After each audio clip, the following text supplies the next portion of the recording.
ಅಧ್ಯಾಯ 5. ನಾನು electric bill ಕಟ್ಟಲು ವೆಟರ್ನರಿ ಆಸ್ಪತ್ರೆ ಎದುರು ಹೋಗುತ್ತಿರಬೇಕಾದರೆ ಪೋಸ್ಟ್ಮನ್ ಜಬ್ಬಾರನ ಲೂನಾ ಅಲ್ಲೇ ದಾರಿ ಬದಿಯಲ್ಲಿ ನಿಂತಿತ್ತು. ಪೋಸ್ಟ್ ಕೊಡುವುದರ ಜೊತೆಗೆ ಆತ ಪೇಪರ್ ಮತ್ತು ಮ್ಯಾಗಝೀನುಗಳ ಏಜೆನ್ಸಿಯನ್ನು ಮಾಡುತ್ತಿದ್ದುದರಿಂದ ಅವೆಲ್ಲವನ್ನೂ ಚೀಲದಲ್ಲಿ ತುಂಬಿ ಅಗಸರ ಕತ್ತಿಯ ಮೇಲೆ ಹೇರು ಹೊರಿಸುವಂತೆ ಲೂನಾದ ಎರಡೂ ಪಾರ್ಶ್ವಕ್ಕೂ ನೇತು ಹಾಕಿದ್ದ. 3 ದಿನದಿಂದ ಪೋಸ್ಟ್ ಕೊಟ್ಟಿರಲಿಲ್ಲ. ಯಾವಾಗ ಆಕ್ಷೇಪಿಸಿದರೂ, ಅಯ್ಯೋ ಯಾವ ಮದ್ವೆ ಮನೆ ಕಾಗ್ದ ಸರ್, ನೀವೇನು ಹೋಗೋದಿಲ್ಲ ಏನಿಲ್ಲ, ಅವನ್ನ ಇವತ್ತು ಕೊಟ್ರು ಒಂದೇ ನಾಳೆ ಕೊಟ್ರು ಒಂದೇ ಎಂದು ಅಸಡ್ಡೆಯಿಂದ ಹೇಳುತ್ತಿದ್ದ. ವೆಟರ್ನರಿ ಆಸ್ಪತ್ರೆ ಎದುರು ನನ್ನನ್ನು ನೋಡಿದವನೇ ಕುಂಟುತ್ತಾ ನನ್ನತ್ರ ಬಂದ. ಜಬ್ಬಾರ್ ಲೈನ್ಮನ್ ದುರ್ಗಪ್ಪನ ರೀತಿಯಲ್ಲೇ ತೊಂದರೆಗೆ ಸಿಕ್ಕಿಕೊಂಡಿದ್ದ ಮನುಷ್ಯ. ಹೆಸರಿಗೆ ಇವನು ಕೇಂದ್ರ ಸರ್ಕಾರದ ನೌಕರನಷ್ಟೆ. 16 ವರ್ಷದಿಂದ ಕೆಲಸ ಮಾಡುತ್ತಿದ್ದರೂ ಇನ್ನು ಟೆಂಪ್ರವರಿಯಾಗಿ ಇದ್ದುದರಿಂದ ಅವನ ಸಂಬಳ 60 ರೂಪಾಯಿ. ಆ ಸಂಬಳದಿಂದ ಹೊಟ್ಟೆ ಹೊರೆಯಲು ಸಾಧ್ಯವಿಲ್ಲದೆ 108 ಪತ್ರಿಕೆಗಳ ಏಜೆನ್ಸಿ ತಗೊಂಡು ಪೋಸ್ಟ್ ಕೊಡುವಲ್ಲೆಲ್ಲ ಚಂದಾದಾರರನ್ನು ಮಾಡಲು ಪ್ರಯತ್ನಿಸುತ್ತಿದ್ದ. ಪೋಸ್ಟಿನ ಜೊತೆಗೆ ಮ್ಯಾಗಝೀನುಗಳ ಕಂತಿಯನ್ನು ಹೊತ್ತುಕೊಂಡು ಅವನು ತಿರುಗಬೇಕಾಗಿತ್ತು. ಅದು ಎಷ್ಟು ದೂರ? ದಿನ 18 ಕಿಲೋಮೀಟರು ಹೋಗಿ ಬರಬೇಕಿತ್ತು. ನಾನೊಮ್ಮೆ ಹೊಸದಾಗಿ ತಗೊಂಡ ಕ್ಯಾಲ್ಕುಲೇಟರ್ನಲ್ಲಿ ಲೆಕ್ಕ ಹಾಕಿ 12 ವರ್ಷಕ್ಕೆ ಕಡಿಮೆ ಎಂದರೂ 2 ಲಕ್ಷ ಕಿಲೋಮೀಟರ್ ನಡೆದಿದ್ದೀಯಾ? ನಿನ್ನ ಮೂಗಿನ ನೇರಕ್ಕೆ ನೆಟ್ಟಗೆ ನಡೆದಿದ್ದರೆ ಇಡೀ ಭೂಮಂಡಲ ಸುತ್ತಿ ಬರಬಹುದಿತ್ತು ಎಂದು ಹೇಳಿದೆ. ಅದನ್ನು ಕೇಳಿ ಅವನು ಮುಖ ಹಿಂಜಿಕೊಂಡು ತನ್ನನ್ನು ಈ ದುರ್ದೆಸೆಯಲ್ಲಿಟ್ಟಿರುವ ಕೇಂದ್ರ ಸರ್ಕಾರವನ್ನು, ಪ್ರಧಾನಮಂತ್ರಿಗಳನ್ನು, ಮೂಡಿಗೆರೆಯಂತಹ ಕುಗ್ರಾಮ ಆಧುನೀಕರಣಗೊಳ್ಳುತ್ತಾ ಟೆಲಿಫೋನ್ ಎಕ್ಸ್ಚೇಂಜ್, ವಿದ್ಯುತ್ ಎಲ್ಲ ಬಂದ ಹಾಗೆ ಪೋಸ್ಟಲ್ ಡಿಪಾರ್ಟ್ಮೆಂಟಿನವರು ತಮ್ಮ ಸೇವೆಯನ್ನು ವಿಸ್ತರಿಸುತ್ತಾ ಹೋದರು. ಹ್ಯಾಂಡ್ ಪೋಸ್ಟ್ ಬಿದಿರಳ್ಳಿ ಇಲ್ಲೆಲ್ಲ ಒಂದೊಂದು ಕೆಂಪು ಪೋಸ್ಟ್ ಬಾಕ್ಸ್ಗಳನ್ನು ನೇತು ಹಾಕಿದರು. ಪೋಸ್ಟ್ ಆಫೀಸ್ ಶಾಖೆ ತೆರೆಯುವ ಬದಲು ಪೋಸ್ಟ್ ಬಾಕ್ಸುಗಳನ್ನು ನೇತು ಹಾಕುವುದು ಕಡಿಮೆ ಖರ್ಚಲ್ಲವೇ? ಈ ವಿಸ್ತರಣೆಯಿಂದ ತೊಂದರೆಗೆ ಸಿಕ್ಕಿಕೊಂಡವ ಎಂದರೆ ಪೋಸ್ಟ್ಮನ್ ಜಬ್ಬಾರ್ ಸಾಹೇಬ. ಪೋಸ್ಟ್ ಕೊಡುವುದಲ್ಲದೆ ಪ್ರತಿದಿನ ಪೋಸ್ಟ್ ಬಾಕ್ಸ್ ಇರುವವರೆಗೂ ಹೋಗಿ ಪೋಸ್ಟ್ ಸಂಗ್ರಹಿಸಿ ಹೆಡ್ ಆಫೀಸಿಗೆ ಕೊಡಬೇಕಾಗಿತ್ತು. ನಡೆದಾಗಲಿ ಸೈಕಲ್ಲಿನಾಗಲಿ ತಿರುಗಲಾರದೆ ಸೋತು ಹೋದ ಅವನು ಒಂದು ಸೆಕೆಂಡ್ ಹ್ಯಾಂಡ್ ಲೂನಾ ಮೊಪೆಡ್ ತಗೊಂಡ. ಅದು ಅವನಿಗೆ ಲೂನಾ ಕೊಳ್ಳಲು ಸಾಲ ಕೊಡುವ ಸ್ಕೀಮ್ ಬಂದಿದ್ದುದರಿಂದ. ಮೂಡಿಗೆರೆಯಿಂದ ಬಿದಿರಳ್ಳಿವರೆಗೆ ಇಳಿಜಾರೆ ಇದ್ದುದರಿಂದ ಲೂನಾ ಸ್ಟಾರ್ಟ್ ಮಾಡದೆ ಮೇಲೆ ಕುಳಿತು ಸದ್ದಿಲ್ಲದೆ ಅವನು ಬಿದರಹಳ್ಳಿ ತಲುಪಿ ಬಿಡಬಹುದಿತ್ತು. ಇದರಿಂದ ತನಗೆ ಅರ್ಧಕ್ಕರ್ಧ ಪೆಟ್ರೋಲ್ ಉಳಿತಾಯ ಆಗುತ್ತಿದೆ ಎಂದು ಅವನು ತಿಳಿದಿದ್ದ. ಆದರೆ ವಾಪಸ್ ಹೋಗುತ್ತಾ ಅವನ ಪುಸ್ತಕದ ಹೊರೆಯನ್ನು ಹೊತ್ತ ಲೂನಾ ಮೂಡಿಗೆರೆಯವರೆಗೂ ಇದ್ದ ಉಬ್ಬಿನಲ್ಲಿ ಕಿರ್ರೋ ಎಂದು ರಸ್ತೆಯನ್ನು ಪರಚುವಂತೆ ಕೂಗುತ್ತಾ ಹೋಗುವಾಗ ಬರುವಾಗ ಉಳಿಸಿದ ಪೆಟ್ರೋಲ್ ಅಷ್ಟನ್ನು ಕುಡಿದು ಬಿಡುತ್ತದೆ ಎನ್ನುವುದು ಅವನಿಗೆ ಅಂದಾಜಾಗಿರಲಿಲ್ಲ. ವೆಟರ್ನರಿ ಆಸ್ಪತ್ರೆ ಎದುರು ಕುಂಟುತ್ತಾ ಅವನು ನನ್ನ ಹತ್ರ ನಡೆದು ಬಂದಾಗ, ಏನಯ್ಯ ಜಬ್ಬಾರ್, 4 ದಿನದಿಂದ ನಿನ್ ಮುಖಾನೇ ನೋಡ್ಲಿಲ್ವಲ್ಲೋ ಎಂದು ಕೇಳಿದೆ. ಹ್ಯಾಂಡ್ ಪೋಸ್ಟಿನಲ್ಲಿ ಒಂದು ನಾಯಿ ಕಚ್ಚಿಬಿಡ್ತು ಸರ್.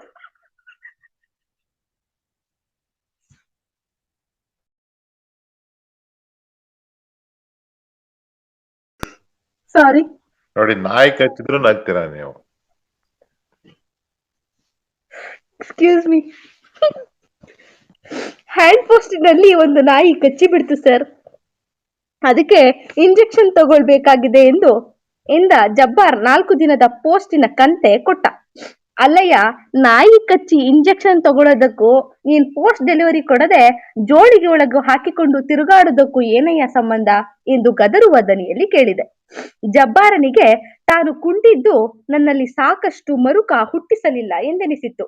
ಏನ್ ಮಾಡ್ತೀರಾ ಸರ್, ಹುಚ್ಚು ನಾಯಿ ಹೆಚ್ಚಾಗಿ ಇದ್ದ ಬದ್ದವರಿಗೆಲ್ಲ ಕಚ್ಚಿ ಬಿಟ್ಟಿದ್ದಾವೆ. ನಮ್ಮ ಆಸ್ಪತ್ರೆಯಲ್ಲಿ ಇಂಜೆಕ್ಷನ್ ಇಲ್ವಂತೆ. ಅದಕ್ಕೆ ಕೇಳ್ಕೊಂಡು ಚಿಕ್ಕಮಗಳೂರಿಗೆ ಹೋಗಿದ್ದೆ. ಅಲ್ಲೂ ಖರ್ಚಾಗಿ ಹೋಗಿದೆಯಂತೆ. ಯಾರೋ ವೆಟರ್ನರಿ ಆಸ್ಪತ್ರೆಯಲ್ಲಿ ಇರುತ್ತೆ ಅಂತ ಹೇಳಿದರು. ಅದಕ್ಕೆ ಈ ಕಡೆ ಬಂದೆ. ಪೋಸ್ಟ್ ಕೊಡೋಕೆ ಹೋದ್ರೆ ಎಲ್ಲರ ಮನೆ ಮುಂದೆನೂ 4 ನಾಯಿಗಳು ಮಲಗಿರ್ತವೆ. ಅದ್ಯಾವ ಕಳ್ಳರನ್ನ ಕಾದುಕೊಂಡು ಮಲಗಿರ್ತಾವೋ ಏನೋ. ಪ್ರತಿ ವರ್ಷ ಒಂದಲ್ಲ ಒಂದು ನಾಯಿ ಕಚ್ಚುತ್ತೆ ನೋಡಿ ನನ್ಗೆ. ಹುಚ್ಚು ಬಂದ ಮೇಲೆ ಅದಕ್ಕೆ ಔಷಧಿನೇ ಇಲ್ವಂತೆ.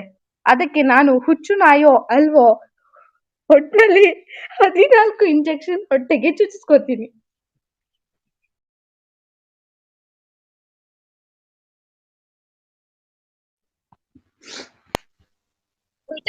ಸಮಾಧಾನ ಮಾಡ್ಕೊಂಡು ಓದಿ, ನಿಲ್ಸ್ಬೇಡಿ. ನನ್ಗೆ ಯಾಕೋ ಇವತ್ತು ಇನ್ ಕಿರುಗುರ್ನ ಗಯಾಳಿಗಳು ಆಗಿದ್ರೆ ಇನ್ನೇನ್ ಮಾಡ್ತಿದ್ರಿ ನೀವು, ನನ್ಗೆ ಅರ್ಥ ಆಯ್ತಾ ಇಲ್ಲ. ನಂಗೆ ಇದನ್ನ ಎಷ್ಟು ಸತಿ ಓದಿದ್ರು ನಗು ಬರುತ್ತೆ. ಇಲ್ಲ, ಅಲ್ಲ, ಇದು ಕಿರುಗುರು ಬರುತ್ತೆ, ನಗು ಬರುತ್ತೆ ಬಿಡಿ. ಇವ್ರು ಪೂರ್ತಿ ಓದೋದೇ ಇಲ್ಲ. ಭಾಷೆನಲ್ಲಿ ನೀವು ಕಿರುಗೂರ್ನ ಗಯಾಳಿಗಳು ಆದ್ರೆ ಏನ್ ಮಾಡ್ತೀರಾ? ಅಥವಾ ನಿಗೂಢ ಮನಸ್ಸಿರು ಅಷ್ಟೊಂದು ಇದ್ರ ಲ್ಯಾಂಗ್ವೇಜ್ ಓದಕ್ಕೆ ಆಗಲ್ಲ, ಅದು ಓದೋದೇ ಇಲ್ಲ ಬಿಡಿ. ಮತ್ ಓದಿದ್ರೆ ನಿಮ್ಗೆ ಅದು ಅಂದ್ರೆ ಆ ವರ್ಡ್ಸ್ ಗಳ ಮೂಲಕ ಓದಿಲ್ಲ ಅಂದ್ರೆ ನಿಮ್ಗೆ ಆ ಪಿಕ್ಚರೇ ಸಿಗೋದಿಲ್ವ? ಅಲ್ಲ, ನಾನ್ ಓದ್ಕೋತೀನಿ, ಇಲ್ಲೆಲ್ಲೂ ಓದಲ್ಲ ಓಪನ್ ರೂಮ್ ಅಲ್ಲಿ ಅದನ್ನ. ಓಕೆ, ನಿಮ್ ಸ್ಕೂಲಲ್ಲಿ ಹಿಂಗೆ ಚಾಲೆಂಜ್ ಮಾಡ್ಸೋಣ ಒಂದ್ಸಲ. ನಿಮ್ಗೆ ತಾಕತ್ತಿದ್ರೆ ಕಿರುಗೂರಿನ ಗಯಾಳಿಗಳು ಓದಿ ಕ್ಲಬ್ ಹೌಸ್ ಅಲ್ಲಿ ಅಂತ ಹೇಳಿಸ್ತೀನಿ ಸ್ಟೂಡೆಂಟ್ಸ್ ಹತ್ರ. ಓಕೆ, ಒಟ್ನಲ್ಲಿ 14 ಇಂಜೆಕ್ಷನ್ ಹೊಟ್ಟೆಗೆ ಚುಚ್ಚಿಸ್ಕೋತೀನಿ. ವೆಟರ್ನರಿ ಸ್ಟಾಕ್ ಮೆನ್ ಪುಟ್ಟಯ್ಯ ಅಲ್ಲೇ ಗೇಟಿಗೆ ವಾಲಿಕೊಂಡು ಹೋಗಿ ಬರುವವರತ್ತ ಹಲ್ಕಿರಿಯುತ್ತಾ ನಿಂತಿದ್ದ. ಜಬ್ಬಾರ್ ಇಂಜೆಕ್ಷನ್ ವಿಚಾರ ಎತ್ತಿದ್ದನ್ನು ಕೇಳಿ ನಮ್ಮೊಡನೆ ಮಾತಿಗೆ ಬಂದ. ಹುಚ್ಚು ನಾಯಿ ಇಂಜೆಕ್ಷನ್ ಏನೋ ಇದೆ, ಆದ್ರೆ ಅದು ಗ್ಯಾರಂಟಿ ಇಲ್ಲ. ದನ ಎಮ್ಮೆಗಾದ್ರೆ ಹೇಗೋ ರಿಸ್ಕ್ ತಗೊಂಡು ಅದನ್ನೇ ಚುಚ್ಚಬಹುದು. ಆದ್ರೆ ಮನುಷ್ಯರ ವಿಷಯಕ್ಕೆ ಸ್ವಲ್ಪ ಯೋಚನೆ ಮಾಡ್ಬೇಕು. 1 ವಾರದಿಂದ ನಮಗೆ ಕರೆಂಟ್ ಇಲ್ಲ ನೋಡಿ. ರೆಫ್ರಿಜಿರೇಟರ್ ಒಳಗೆ ಸಾವಿರಾರು ರೂಪಾಯಿ ಔಷಧಿ ಇಟ್ಟಿರ್ತೀವಿ. ಕರೆಂಟಿನವರಿಗೆ ಏನ್ ಗೊತ್ತಾಗುತ್ತೆ ಹೇಳಿ ಅವೆಲ್ಲ. ಒಟ್ಟಿನಲ್ಲಿ ಲೈನ್ ಟ್ರಬಲ್ ಅಲ್ಲಿ ಇದೆ ಅಂತ ಕರೆಂಟ್ ತೆಗೆದು ಹಾಕಿ ಬಿಡ್ತಾರೆ. ಯಾರ್ಯಾರಿಗೆ ಎಷ್ಟೆಷ್ಟು ನಷ್ಟ ಆಗುತ್ತೆ ಅಂತ ಏನಾದ್ರೂ ಯೋಚನೆ ಮಾಡ್ತಾರಾ ಸರ್? ನಿಮ್ಮಂತವ್ರು ಚೆನ್ನಾಗಿ ಉಗಿಬೇಕು ಸರ್, ಇಲ್ಲದಿದ್ರೆ ಸರಿ ಹೋಗಲ್ಲ. ನಮ್ಮಂತವ್ರು ಮಾತಿಗೆ ಅವರು ಬಿಲ್ಕುಲ್ ಬಗ್ಗೋದಿಲ್ಲ. ಇವತ್ತು ಹುಚ್ಚುನಾಯಿ ಕಚ್ಚಿದೆ ಅಂತ ಸುಮಾರು ದನಗಳು ಬಂದಿದ್ವು.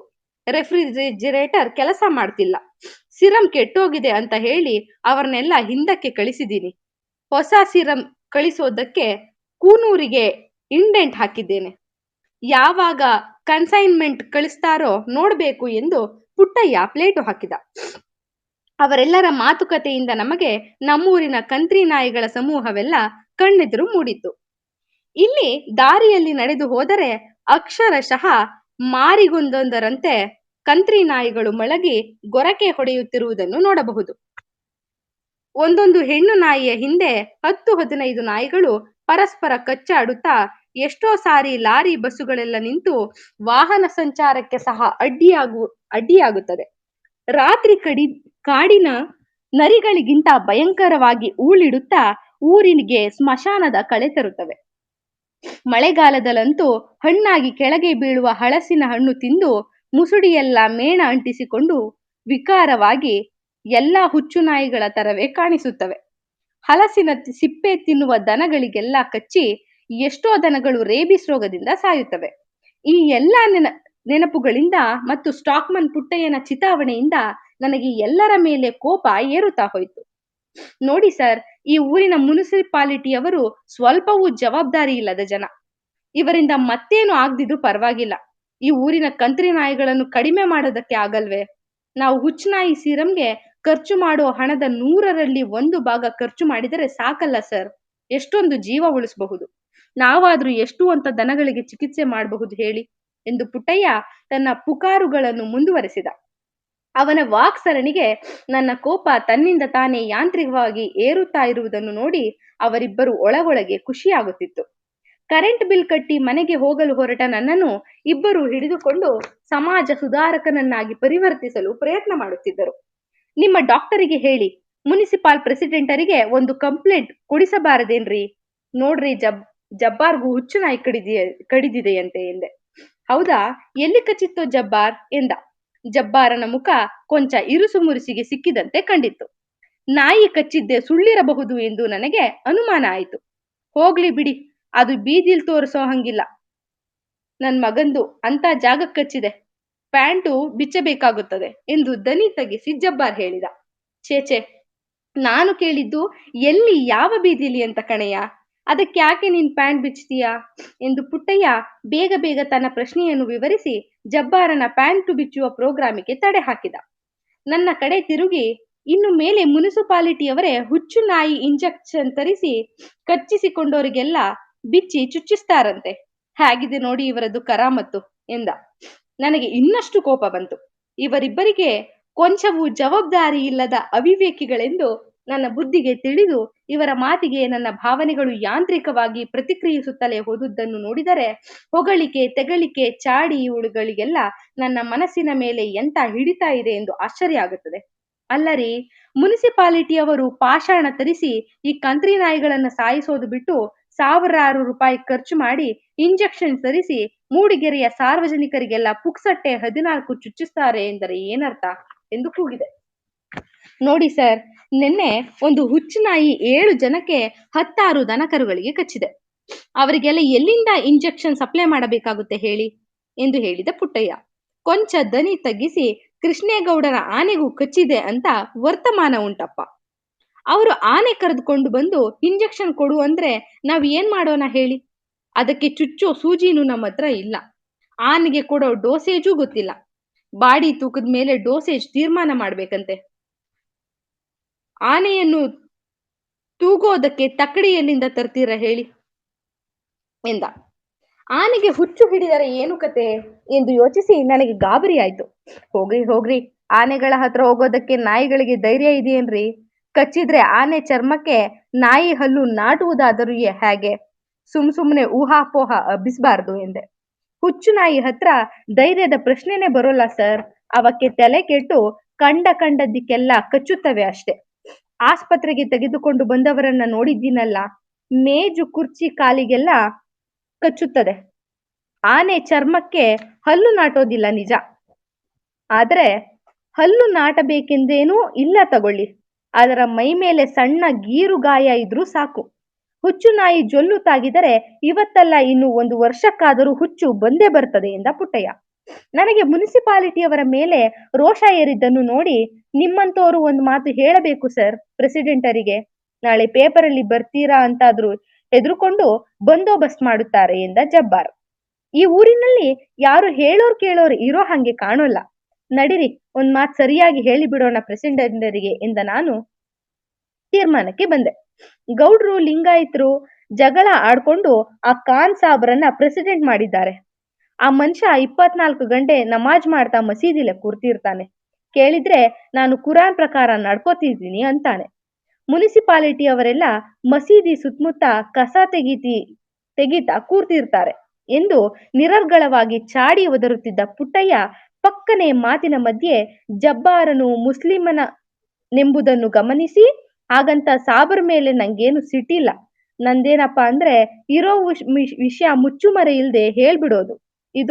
ಹಿಂದೊಂದು ಮುಂದೊಂದು ಮಾಡೋರನ್ನ ಕಂಡ್ರೆ ನಂಗ ಆಗೋದೇ ಇಲ್ಲ ಎಂದು ಜಾಗರೂಕನಾದ. ನಾವು ಬರ್ತೀವಿ, ನೀವು ಮುಂದೆ ನಡೀರಿ ಸರ್. ಈ ತರ ತೊಂದರೆ ಆಗಿದೆ ಅಂತ ಹೇಳೋದಕ್ಕೆ ನಮ್ಗೇನ್ ಭಯವಾ? ಹುಚ್ಚು ನಾಯಿ ಕೈಲಿ ಕಚ್ಚಿಸ್ಕೊಂಡು ಪ್ರಾಣ ಕಳ್ಕೊಳ್ಳೋರ್ ನಾವಲ್ವಾ? ಪ್ರೆಸಿಡೆಂಟರಿಗೇನ್ ಗೊತ್ತಾಗುತ್ತೆ ಹೇಳಿ ಎಂದು ನಿರ್ಧಾರದ ದನಿಯಲ್ಲಿ ಜಬ್ಬಾರ್ ಹೇಳಿದ. ನಾನು ಸ್ಕೂಟರ್ ಸ್ಟಾರ್ಟ್ ಮಾಡಿಕೊಂಡು ಅವರಿಬ್ಬರಿಗೂ ಬರಲು ಹೇಳಿ ಮುನಿಸಿಪಾಲಿಟಿ ಆಫೀಸಿನ ಕಡೆಗೆ ಹೊರಟೆ. ಕೊಂಚ ದೂರ ಹೋಗಿ ಹಿಂತಿರುಗಿ ನೋಡಿದರೆ ಜಬ್ಬಾರ್, ಪುಟ್ಟಯ್ಯ ಇಬ್ಬರು ಸಂಪೂರ್ಣ ವಿರುದ್ಧ ದಿಕ್ಕಿನಲ್ಲಿ ಕಾಲು ಕೀಳುತ್ತಿರುವುದು ಕಂಡಿತು. ನನಗೆ ತಕ್ಷಣ ಈ ಅವಿವೇಕಿಗಳ ಮಾತಿನ ತಾಳಕ್ಕೆ ತಕ್ಕಂಗೆ ಕುಣಿದ ನನ್ನ ನಡವಳಿಕೆ ಬಗ್ಗೆ ನಗು ಬಂತು. ಇವರಾರಿಗೂ ಇಲ್ಲದ ಆಸ್ತೆ ನನಗೇಕೆ ಎಂದು ಚಿಂತಿಸಿದೆ. ಆದರೂ ಪ್ರೆಸಿಡೆಂಟರ ಹತ್ತಿರ ಜಗಳ ಮಾಡಲು ಮಾನಸಿಕವಾಗಿ ತಯಾರಾಗಿದ್ದರಿಂದ ನನ್ನ ಕೋಪಕ್ಕೊಂದು ಹೊರದಾರಿ ತೋರಿಸಲೇಬೇಕೆಂದು ದೃಢ ಮನಸ್ಸಿನಲ್ಲಿ ಮುನಿಸಿಪಲ್ ಆಫೀಸಿನತ್ತ ನಡೆದೆ. ಅಧ್ಯಾಯ 6. ಒಳ್ಳೆ ಹೇಳ್ತೀರಿ. ನನಗೇನು ಈ ನಾಯಿಗಳನ್ನ ಕಂಡ್ರೆ ಪ್ರೀತಿನ ಸ್ವಾಮಿ? ಕುರಾನ್ ಪ್ರಕಾರ ಈ ನಾಯಿಗಳು ನಮಗೆ ಹಂದಿಗಳಿಗೆ ಸಮ. ನಿಜವಾದ ಮುಸಲ್ಮಾನ ಆದವನು ನಾಯಿ ಮುಟ್ಟಿಸಿಕೊಳ್ಳೋಕೆ ಕೂಡ್ದು. ಅದು ಮುಟ್ಟಿಸ್ಕೊಂಡ್ರೆ ಮೈಗೆಲ್ಲ ಕೆಮ್ಮಣ್ಣು ಹಚ್ಕೊಂಡು ಸ್ನಾನ ಮಾಡ್ಬೇಕಂತೆ. ಅಂಥದ್ರಲ್ಲಿ ನಾನು ನಾಯಿಗಳನ್ನ ಸಾಕಿಕೊಂಡಿದ್ದೀನಿ ಅಂತಿರಲ್ಲ, ಅವನ್ನೆಲ್ಲ ಎರಾಡಿಕೇಟ್ ಮಾಡೋದಕ್ಕೆ ನಾವು ಕೈಲಾದದ್ದನ್ನೆಲ್ಲ ಮಾಡಿದ್ದೇವೆ. ಶೂಟ್ ಮಾಡಿಸಿದ್ದೇವೆ, ಪಾಯ್ಸನ್ ತರ್ಸ್ ಹಾಕಿದ್ದೇವೆ. ಒಬ್ಬ ಮುನಿಸಿಪಲ್ ಪ್ರೆಸಿಡೆಂಟ್ ಆದವನು ಇನ್ನೇನ್ ಮಾಡ್ಬಹುದು ಹೇಳ್ರಿ? ಈ ಸಾರಿ ನಾವು ತರಿಸಿದ ಡಾಗ್ ಪಾಯ್ಸನ್ ಅಷ್ಟೊಂದು ಎಫೆಕ್ಟಿವ್ ಆದ ಹಾಗೆ ಕಾಣ್ಲಿಲ್ಲ. ಅದೇನು ಅದನ್ನು ಕಲಬೆರಕೆ ಮಾಡ್ತಾರೋ ಏನೋ. ಆದ್ರೂ ಈ ವರ್ಷ 200-300 ನಾಯಿನಾದ್ರೂ ಸಾಯಿಸಿದ್ದೀವಿ ನೋಡಿ. ಏನಪ್ಪಾ ಅಂದ್ರೆ ಅವು ಮುನಿಸಿಪಾಲಿಟಿ ಹದ್ದುಬಸ್ತಿನ ಒಳಗೆ ಇದ್ರೆ ಮಾತ್ರ ನಾವು ಆಕ್ಷನ್ ತಗೋಬಹುದು. ಆದ್ರೆ ಎಂದು ಬಿಳಿಯ ಗಡ್ಡದ ಖಾನ್ ಸಾಹೇಬರು ತಮ್ಮ ಗಡ್ಡ ನೀವಿಕೊಳ್ಳುತ್ತಾ ತಮ್ಮ ಡಾಗ್ ಎರಾಡಿಕೇಶನ್ ಪ್ರೋಗ್ರಾಮ್ ಅನ್ನು ವಿವರಿಸಿದರು. ನಿಮ್ಮ ನೌಕರರು ಒಂದೇ ಒಂದು ನಾಯಿಯನ್ನು ಕೊಲ್ಲದೆ ನಿಮಗೆ ಸುಳ್ಳು ಲೆಕ್ಕ ಕೊಟ್ಟಿದ್ದಾರೆ ಖಾನ್ ಸಾಬ್. ಒಂದು ಸಾರಿ ನೀವೇ ಪೇಟೆ ಬೀದಿಯಲ್ಲಿ ತಿರುಗಾಡಿದರೆ ಗೊತ್ತಾಗುತ್ತದೆ. ಒಂದು ಕೆಲಸ ಮಾಡಿ, ಇನ್ನು ಮೇಲೆ ನಾಯಿ ಕೊಂದರೆ ಬಾಲ ತಗೊಂಡು ಬಂದು ತೋರಿಸಬೇಕು ಅಂತ ಹೇಳಿ. ಅವರ ಲೆಕ್ಕ ಸುಳ್ಳೋ ನಿಜವೋ ನಿಮಗ್ ಗೊತ್ತಾಗುತ್ತೆ. ಮೂಡಿಗೆರೆ ಒಳಗೆ ಇನ್ನೂ ತುಂಬಾ ಕಂತ್ರಿ ನಾಯಿಗಳಿರೋದು ನಿಜ. ಅದಕ್ಕೆ ಕಾರಣ ಹೇಳ್ತೀನಿ ಕೇಳಿ. ಅವೆಲ್ಲ ಇಲ್ಲಿ ನಾಯಿಗಳಲ್ಲ, ಹೊರಗಡೆಯಿಂದ ಇಲ್ಲಿಗೆ ಎಕ್ಸ್ಪೋರ್ಟ್ ಆದವು. ಲಾರಿಯಲ್ಲಿ ನಾಯಿಗಳನ್ನ ತುಂಬಿಕೊಂಡು ಬಂದು ಇಲ್ಲಿ ರಾತ್ರೋರಾತ್ರಿ ಬಿಟ್ಟು ಹೋಗಿದ್ದಾರೆ. ಅವರ ಧರ್ಮದ ಪ್ರಕಾರ ಪ್ರಾಣಿ ಹಿಂಸೆ ಮಾಡೋ ಹಾಗಿಲ್ಲ. ಅದಕ್ಕೆ ನಾಯಿ ಕಾಟ ವಿಪರೀತ ಆದ ಕೂಡಲೇ ಲಾರಿಯಲ್ಲಿ ತುಂಬಿಸಿ ದೂರ ಎಲ್ಲಾದ್ರೂ ಬಿಟ್ಬಿಡ್ತಾರೆ. ಸರ್ಕಾರಕ್ಕೆ ಯಾಕೆ ನೀವು ಕಂಪ್ಲೇಂಟ್ ಮಾಡಬಾರ್ದು? ನಾನು ಆಕ್ಷನ್ ತಗೊಂಡ್ ಬಿಡ್ತಿದ್ದೆ. ಆದ್ರೆ ಇವನ್ನೆಲ್ಲ ಯಾರು ನೋಡಿದ್ದಾರೆ? ಏನು ದಾಖಲೆ ಇದೆ? ಯಾರ್ ಸಾಕ್ಷಿ ಹೇಳ್ತಾರೆ? ಎಲ್ಲ ರಾತ್ರೋರಾತ್ರಿ ನಡೆಯೋ ಕೆಲಸ. ಅವರ ಅಹಿಂಸೆಗೆ ಬೆಂಕಿ ಹಾಕ್ಲಿ. ನಿನ್ನೆ 7 ಜನಕ್ಕೆ ಸುಮಾರು ದನಗಳಿಗೆ ಹುಚ್ಚು ನಾಯಿ ಕಚ್ಚಿದೆಯಂತೆ. ನೀವು ಕಂಪ್ಲೇಂಟ್ ಕೊಡ್ದಿದ್ರೆ ಬೇಡ. ನಿಮಗೆ ಗ್ಯಾರಂಟಿ ಗೊತ್ತಿದ್ರೆ ಹೇಳಿ, ನಾನಾದರೂ ಪತ್ರಿಕೆಗಳಿಗೆ ಬರೆಯುತ್ತೇನೆ. ಅಯ್ಯಯ್ಯೋ, ಹಂಗೆಲ್ಲ ಮಾಡಬೇಡಿ ಸರ್, ಇದು ಬಹಳ ಸೆನ್ಸಿಟಿವ್ ಮ್ಯಾಟ್ರು. ನಾನು ಮುಸಲ್ಮಾನ್ ಆಗಿದ್ಕೊಂಡು ಬೇರೆ ಧರ್ಮದವರ ವಿರುದ್ಧ ಹೇಳಿಕೆ ಕೊಟ್ರೆ ತುಂಬಾ ಅಪಾರ್ಥ ಬಂದ್ಬಿಡುತ್ತೆ. ಹಿಂದೂಗಳ ಮನಸ್ಸಿಗೆ ಯಾಕೆ ನೋವು ಮಾಡ್ಬೇಕು? ಅವ್ರವ್ರ ಧರ್ಮ ಅವರಿವ್ರಿಗೆ ದೊಡ್ಡದಲ್ವೇ? ಅಲ್ರಿ ಖಾನ್ ಸಾಹೇಬ್ರೆ, ಆ ನಾಯಿಗಳ ಕೈಲಿ ಕಚ್ಚಿಸಿಕೊಳ್ಬೇಕಾದ್ರೆ, ಹೊಟ್ಟೆಗೆ 14 ಇಂಜೆಕ್ಷನ್ ಚುಚ್ಚಿಸ್ಕೊಳ್ಬೇಕಾದ್ರೆ ಆಗ ನೋವಾಗೋದಿಲ್ವೇನ್ರಿ? ಏನ್ ಮಾಡ್ತೀರಿ, ಜನಕ್ಕೆ ತಿಳುವಳಿಕೆ ಕಡಿಮೆ. ಉಳಿದವ್ರ ಮೇಲೆ ಸುಳ್ಳು ಆಪಾದನೆ ಮಾಡ್ತಿದ್ದಾನೆ ಅಂದು ಬಿಡ್ತಾರೆ ಸಲೀಸಾಗಿ. ಎಷ್ಟು ನಾಯಿ ಕೊಂದ್ರು ಮತ್ತೆ ಹೊಸ ನಾಯಿಗಳು ಎಲ್ಲಿಂದ ಬರ್ತಿವೆ ಅಂತ ಚೂರು ಯೋಚನೆನೆ ಮಾಡೋಲ್ಲ. ನನ್ನ ಎಲ್ಲಾ ಪ್ರಶ್ನೆ ತಕರಾರುಗಳಿಗೂ ಈತನ ಹತ್ತಿರ ರೆಡಿಮೇಡ್ ಉತ್ತರಗಳು ಸಿದ್ಧವಾಗಿರುವಂತೆ ಕಂಡಿತು. ಸರ್ಕಾರಿ ವ್ಯವಹಾರದ ರೀತಿ ನಿರ್ಭಾವದಲ್ಲಿ ಈತ ನನ್ನ ಬಳಿ ಮಾತಾಡುತ್ತಿದ್ದ. ಸ್ಟಾಕ್ಮೆನ್ ಪುಟ್ಟಯ್ಯ ಚಿತಾವಣಿ ಮಾಡಿ ಎಬ್ಬಿಸಿದ ಸಿಟ್ಟೆಲ್ಲ ಖಾನ್ ಸಾಹೇಬರ ದೇಶವಾರಿ ಉತ್ತರಗಳಿಗೆ ಇಳಿದೇ ಹೋಯ್ತು. ಖಾನ್ ಸಾಹೇಬ್ರೆ, ನೀವು ಸಣ್ಣ ಪುಟ್ಟ ವಿಷಯ ಎಲ್ಲ ತಗೊಂಡ್ ಬಂದು ಧರ್ಮಕ್ಕೆ ಗಂಟಾಕಿ ಸುಮ್ನೆ ಕಾಂಪ್ಲಿಕೇಟ್ ಮಾಡ್ತಿದ್ದೀರಾ. ಮುನ್ಸಿಪಲ್ ಪ್ರೆಸಿಡೆಂಟ್ ಆಗಿ ಈ ಊರನ್ನು ಸ್ವಚ್ಛವಾಗಿ ಇಡೋದು ನಿಮ್ ಕರ್ತವ್ಯ. ಅದ್ ಬಿಟ್ಟು ಅದರಿಂದ ಬರೋ ರೋಗಿಗಳಿಗೆ ಉಚಿತ ಔಷಧಿ ಹಂಚ್ತೀನಿ ಅಂತಿದ್ದೀರಾ. ಈ ಊರಿನವರೆಲ್ಲ ನಿಮ್ಮ ತರಾನೇ ಯೋಚನೆ ಮಾಡಿದ್ರೆ ನನ್ಗೆ ಯಾಕೆ ಕಷ್ಟ ಇತ್ತು ಸರ್? ಈ ಕುರ್ಚಿ ಮೇಲೆ ಕೂತ್ಕೊಂಡೋನು ಎಲ್ರಿಗೂ ಒಪ್ಪಿಗೆ ಆಗೋ ಹಾಗೆ ನಡ್ಕೋಬೇಕಾಗತ್ತೆ. ಅದು ಬಂದಿರೋದು ಕಷ್ಟ ನನಗೆ. ನನ್ಗೆ ಯಾಕೆ ಕಾಂಪ್ಲಿಕೇಟ್ ಮಾಡೋದಕ್ಕೆ ಹೋಗ್ಲಿ ಹೇಳಿ? ಮೊನ್ನೆ ನೋಡಿ, ಆ ಕೃಷ್ಣೇಗೌಡರ ಆನೆ ಪೇಟೆ ಬೀದಿಲಿ ಕರ್ಕೊಂಡು ಹೋಗಬೇಡಿ ಅಂದಿದ್ದಕ್ಕೆ ನೀವು ರಂಜಾನ್ ದಿನ ಒಂಟೆನ ಪೇಟೆ ಬೀದಿಲಿ ಕರ್ಕೊಂಡು ಹೋಗ್ಬಾರ್ದು, ನಾವು ಆನೆ ಕರ್ಕೊಂಡು ಹೋಗ್ಬಾರ್ದು ಅಂತ ಹೇಳೋದಕ್ಕೆ ನೀವು ಯಾರು ಅಂತ ಒಂದಷ್ಟು ಜನ ಜಗಳಕ್ಕೆ ಬಂದ್ರು. ಆನೆ ಪೇಟೆ ಬೀದಿಯಲ್ಲಿ ಹೋಗ್ತಾ ಹಣ್ಣಂಗಡಿಯವನ ಸೇಬಿನ ಹಣ್ಣು, ದ್ರಾಕ್ಷಿ, ತರಕಾರಿ ಅಂಗಡಿಯವನ ಮೂಲಂಗಿ, ಕೊತ್ತಂಬರಿ ಸೊಪ್ಪು ಎಲ್ಲ ತಗೊಂಡು ತಿಂದಿದೆ. ಇಲ್ಲಿ ತರಬೇಡಿ ಆನೆನ ಅಂದ್ರೆ ಅದನ್ನ ಹಿಂದೂ ಮುಸ್ಲಿಂ ಪ್ರಶ್ನೆ ಮಾಡ್ತಾರೆ. ಇಂಥ ಜನಗಳಿಗೆ ಏನ್ ಹೇಳ್ತೀರಾ? ಸಿಂಪಲ್ ವಿಷಯ ಕಾಂಪ್ಲಿಕೇಟ್ ಮಾಡ್ತಿದ್ದೀನಿ ಅಂತಿದ್ದೀರಾ? ಈ ಕುರ್ಚಿ ಮೇಲೆ ತಾವು ಒಂದಲ್ಲ ಒಂದಿನ ಕೂತ್ಕೊಂಡ್ರೆ ಗೊತ್ತಾಗುತ್ತೆ ಹೇಗೆ ಎಲ್ಲ ಕಾಂಪ್ಲಿಕೇಟ್ ಆಗಿದೆ ಅನ್ನೋದು. ನಿನ್ನೆ ಹುಚ್ಚನಾಯಿ ಅದಕ್ಕೂ ಕಚ್ಚಿದೆ ಅಂತಾರೆ. ಅದಕ್ಕೇನಾದ್ರೂ ಹುಚ್ಚು ಬಂದ್ರೆ ಏನ್ ಕತೆ ಯೋಚಿಸಿ ಖಾನ್ ಸಾಹೇಬ್ರೆ. ನಿಮ್ಮ ಮಾತು ಕೇಳಿದರೆ ಇಂಥ ಪರಿಸ್ಥಿತಿಯಲ್ಲಿ ಒಬ್ಬ ಮುನ್ಸಿಪಲ್ ಪ್ರೆಸಿಡೆಂಟ್ಗೆ ಏನೇನು ಅಧಿಕಾರವೇ ಇಲ್ಲ, ಸುಮ್ಮನೆ ಇದ್ದಿದ್ದನ್ನ ಮುಂದುವರಿಸಿಕೊಂಡು ಹೋಗೋದನ್ನು ಬಿಟ್ಟು ಎಂದಾಗುತ್ತದೆ. ಸರಿಯಾದ ಮಾತು ಹೇಳಿದ್ರಿ. ಒಪ್ಕಂತದ ಮಾತು ಅದು. ಇದ್ದುದನ್ನು ನಡ್ಸ್ಕೊಂಡು ಹೋಗೋದೇ ಕಷ್ಟ ಆಗಿದೆ. ಜನಗಳ ವಿಶ್ವಾಸನೂ ಉಳಿಸ್ಕೊಂಡು, ಕುರ್ಚಿನೂ ಉಳಿಸ್ಕೊಂಡು, ಟರ್ಮು ಮುಗಿಸಿದರೆ ಸಾಕಾಗಿದೆ ನನಗೆ. ಅಧ್ಯಾಯ 7. ಎಲ್ಲೆಂದರಲ್ಲಿ ಎಳೆದಿರುವ ತರತರದ ನೂರಾರು ತಂತಿಗಳು ಮೂಡಿಗೆರೆ ಆಧುನಿಕವಾಗಿರುವುದಕ್ಕೆ ಸಾಕ್ಷಿಯಾಗಿದ್ದವು. ಮಲ್ಯರ 4 ಅಂತಸ್ತಿನ ಲಾಡ್ಜಿಂಗ್ ಹತ್ತಿ ಕೆಳಗೆ ನೋಡಿದರೆ ಈ ತಂತಿಗಳ ಜಾಲದೊಳಗೆ ಇಡೀ ಮೂಡಿಗೆರೆ ಬಲೆಗೆ ಬಿದ್ದು ಮಿಸುಕಾಡುವ ಮೃಗದಂತೆ ಕಾಣುತ್ತದೆ. ಎಲೆಕ್ಟ್ರಿಕ್ ಆಫೀಸಿನವರ ಪ್ರೈಮರಿ ಲೈನುಗಳು, ಸೆಕೆಂಡರಿ ಲೈನುಗಳ, ಟೆಲಿಫೋನಿನವರ ಕನೆಕ್ಷನ್ ಲೈನುಗಳು, ಟ್ರಂಕ್ ಲೈನುಗಳು, ಇದರ ನಡುವೆ ಡಿಶ್ ಆಂಟೆನಾ ಕೇಬಲ್ಲುಗಳು, ಈ ತಂತಿಗಳ ಕಂಬಗಳ ನೂಕು ನುಗ್ಗಲಿನಲ್ಲಿ ಕಾಗೆ ಗುಬ್ಬಿಗಳು ಸಹ ಕೆಳಮಟ್ಟದಲ್ಲಿ ಹಾರಾಡುವುದನ್ನು ಕೈಬಿಟ್ಟಿದ್ದವು. ಗಾಳಿ ಬೀಸುವುದು, ಸಿಡಿಲು ಹೊಡೆಯುವುದು ಇರಲಿ, ಯಾರಾದರೂ ಗಟ್ಟಿಯಾಗಿ ಸೀನಿದರೆ ಕೆಮ್ಮಿದರೆ ಸಹ ಜೋಲಾಡುವ ತಂತಿಗಳು ಒಂದಕ್ಕೊಂದಂತೆ ತಾಗಿ ಡಿಪಾರ್ಟ್ಮೆಂಟುಗಳಿಗೆ ಜಗಳ ಶುರುವಾಗುತ್ತಿತ್ತು. ಯಾವಾಗ ನೋಡಲಿ ಟಿವಿಯಲ್ಲಿ ಚಿತ್ರ ಸರಿ ಬರುತ್ತಿಲ್ಲ ಎಂದು ಟೆಕ್ನಿಷಿಯನ್ಗಳಿಗೂ, ಫೋನ್ ಗೊರಗೊರ ಎನ್ನುತ್ತದೆ ಎಂದು ಲೈನ್ಮನ್ಗಳಿಗೂ, ಫ್ಯೂಸ್ ನಿಲ್ಲುತ್ತಿಲ್ಲ ಎಂದು ಕರೆಂಟಿನವರಿಗೂ, ಕಟಿಂಗ್ ಪ್ಲೇಯರ್ ಸ್ಕ್ರೂ ಡ್ರೈವರ್ ಕೈಯಲ್ಲಿ ಹಿಡಿದುಕೊಂಡು ಆಕಾಶ ನೋಡುತ್ತಾ ಎದುರಿಗೆ ಬರುವವರಿಗೆ ಡಿಕ್ಕಿ ಹೊಡೆದುಕೊಂಡು ಓಡಾಡುತ್ತಿರುವುದು ಇಲ್ಲಿ ಕಾಣುವ ಸರ್ವೇ ಸಾಮಾನ್ಯ ದೃಶ್ಯ. ಮೂಡಿಗೆರೆಯಲ್ಲಿ ನುಗ್ಗೇಹಳ್ಳಿ ಕಡೆಗೆ ಹೋಗಿರುವ ಟೆಲಿಫೋನ್ ಕಂಬಗಳಂತೂ ಹೂವಿಟ್ಟ ಮರಗಳಂತೆ ಮೇಲಿಂದ ಕೆಳಗಿನವರೆಗೆ ಬಿಳಿಯ ಪಿಂಗಾಣಿ ಇನ್ಸುಲೇಟರುಗಳನ್ನು ಹೊತ್ತುಕೊಂಡು ನಿಂತಿದ್ದವು. ಸುಮಾರು 30-40 ಕನೆಕ್ಷನ್ಗಳನ್ನು ಆ ಕಡೆಗೆ ಎಳೆದಿದ್ದರೂ ಗೋಣಿಗೊಂದರಂತೆ ಇದ್ದ ತಂತಿಗಳು ಕೊಂಚ ಬಿಸಿಲಿಗೆ ಜೋಲು ಬಿದ್ದರೂ ಸಾಕು, ಒಬ್ಬರಿಗೆ ಮಾಡಿದ ಫೋನು ಇನ್ನೊಬ್ಬರಿಗೆ ಹೋಗುತ್ತಿತ್ತು. ಯಾರೊಡನೆಯೋ ಮಾತನಾಡಿದರೆ ಇನ್ಯಾರಿಗೋ ಕೇಳುತ್ತಿತ್ತು. ಆ ಕಡೆ ಇದ್ದವರೆಲ್ಲ ಒಬ್ಬರಿಗೊಬ್ಬರು ನಂಟರಾಗಿದ್ದರಿಂದ ಅವರಿಗೆ ಫೋನಿನ ಆಚೆಯ ತುದಿಯಲ್ಲಿ ಯಾರು ಹಲೋ ಎಂದರೂ ಪರವಾಗಿರಲಿಲ್ಲ. ಇದರಲ್ಲಿ ಜಂಕ್ಷನ್ ಬಾಕ್ಸ್ ಇದ್ದ 17ನೇ ಕಂಬ ಕತ್ತಲಾಗುತ್ತಿದ್ದಂತೆಯೇ ಮೆಲ್ಲಗೆ ಮೇಲೆದ್ದು ಆಕಾಶದಲ್ಲಿ ನೇತಾಡುವ ಅನೇಕರು ಗಮನಿಸಿದ್ದ ಒಂದು ವಿಚಿತ್ರ. ಈ ಗೋಳು ಶುರುವಾಗಿದ್ದು ತಂತಿಗಳು ಸಡಿಲವಾಗಿ ಒಂದಕ್ಕೊಂದು ಮಿಲಾಖತ್ ಆಗುತ್ತವೆಂದು ಅವನ್ನು ಎಳೆದು ಬಿಗಿ ಮಾಡಿದ ಮೇಲೆ. 17ನೇ ಕಂಬದ ಅಕ್ಕಪಕ್ಕ ಇದ್ದ ಕಂಬಗಳೆರಡು ಮೇಲೆ ಎತ್ತರದಲ್ಲಿ ದಿಣ್ಣೆಯ ಮೇಲೆ ಇದ್ದವು. ರಾತ್ರಿಯಾಗುತ್ತಿದ್ದಂತೆಯೇ ಚಳಿಗೆ ತಂತಿಗಳು ಕುಗ್ಗುತ್ತಿದ್ದುದರಿಂದ ವಿಪರೀತ ಬಿಗಿಯಾಗಿ ಕಂಬವನ್ನು ಮೆಲ್ಲಗೆ ಮೇಲಕ್ಕೆತ್ತು ಬಿಡುತ್ತಿದ್ದವು. ಬೆಳಗಿನ ಬಿಸಿಲು ತಾಗುತ್ತಿದ್ದಂತೆ ಬಿಸಿಲ ಶಾಖಕ್ಕೆ ತಂತಿಗಳು ಹಿಗ್ಗಿ ಮೆಲ್ಲಗೆ ಕಂಬದ ಗುಂಡಿಯೊಳಗೆ ಕುಳಿತು ಬಿಡುತ್ತಿತ್ತು. ಹೀಗಾಗಿ ಸರದಿ ಪ್ರಕಾರ ಬೆಳಿಗ್ಗೆ ಎಲ್ಲ ಕಂಬ ತಂತಿಯನ್ನು ಎತ್ತಿ ಹಿಡಿಯುವುದು, ರಾತ್ರಿ ಎಲ್ಲ ತಂತಿ ಕಂಬವನ್ನು ಎತ್ತಿ ಹಿಡಿಯುವುದು ನಡೆದಿತ್ತು. ಟೆಲಿಫೋನ್ ಲೈನ್ಮನ್ ತಿಪ್ಪಣ್ಣ ಈ ಕಂಬ ಹತ್ತುವಾಗ ಇದು ತನಗೆ ಮೃತ್ಯುಸ್ತಂಭವಾಗಿತ್ತೆಂದು ತಿಳಿದಿರಲಿಲ್ಲ. ಆತ ಬೆಳಿಗ್ಗೆ ಎಕ್ಸ್ಚೇಂಜ್ ಬಳಿಗೆ ಬಂದಾಗ ನುಗ್ಗೇಹಳ್ಳಿ ಕಡೆಯ ಅಷ್ಟೂ ಲೈನುಗಳು ಡೆಡ್ ಆಗಿವೆ ಎಂದು ಮೇಂಟೆನೆನ್ಸ್ ನವರು ಹೇಳಿ ಕಳಿಸಿದರು.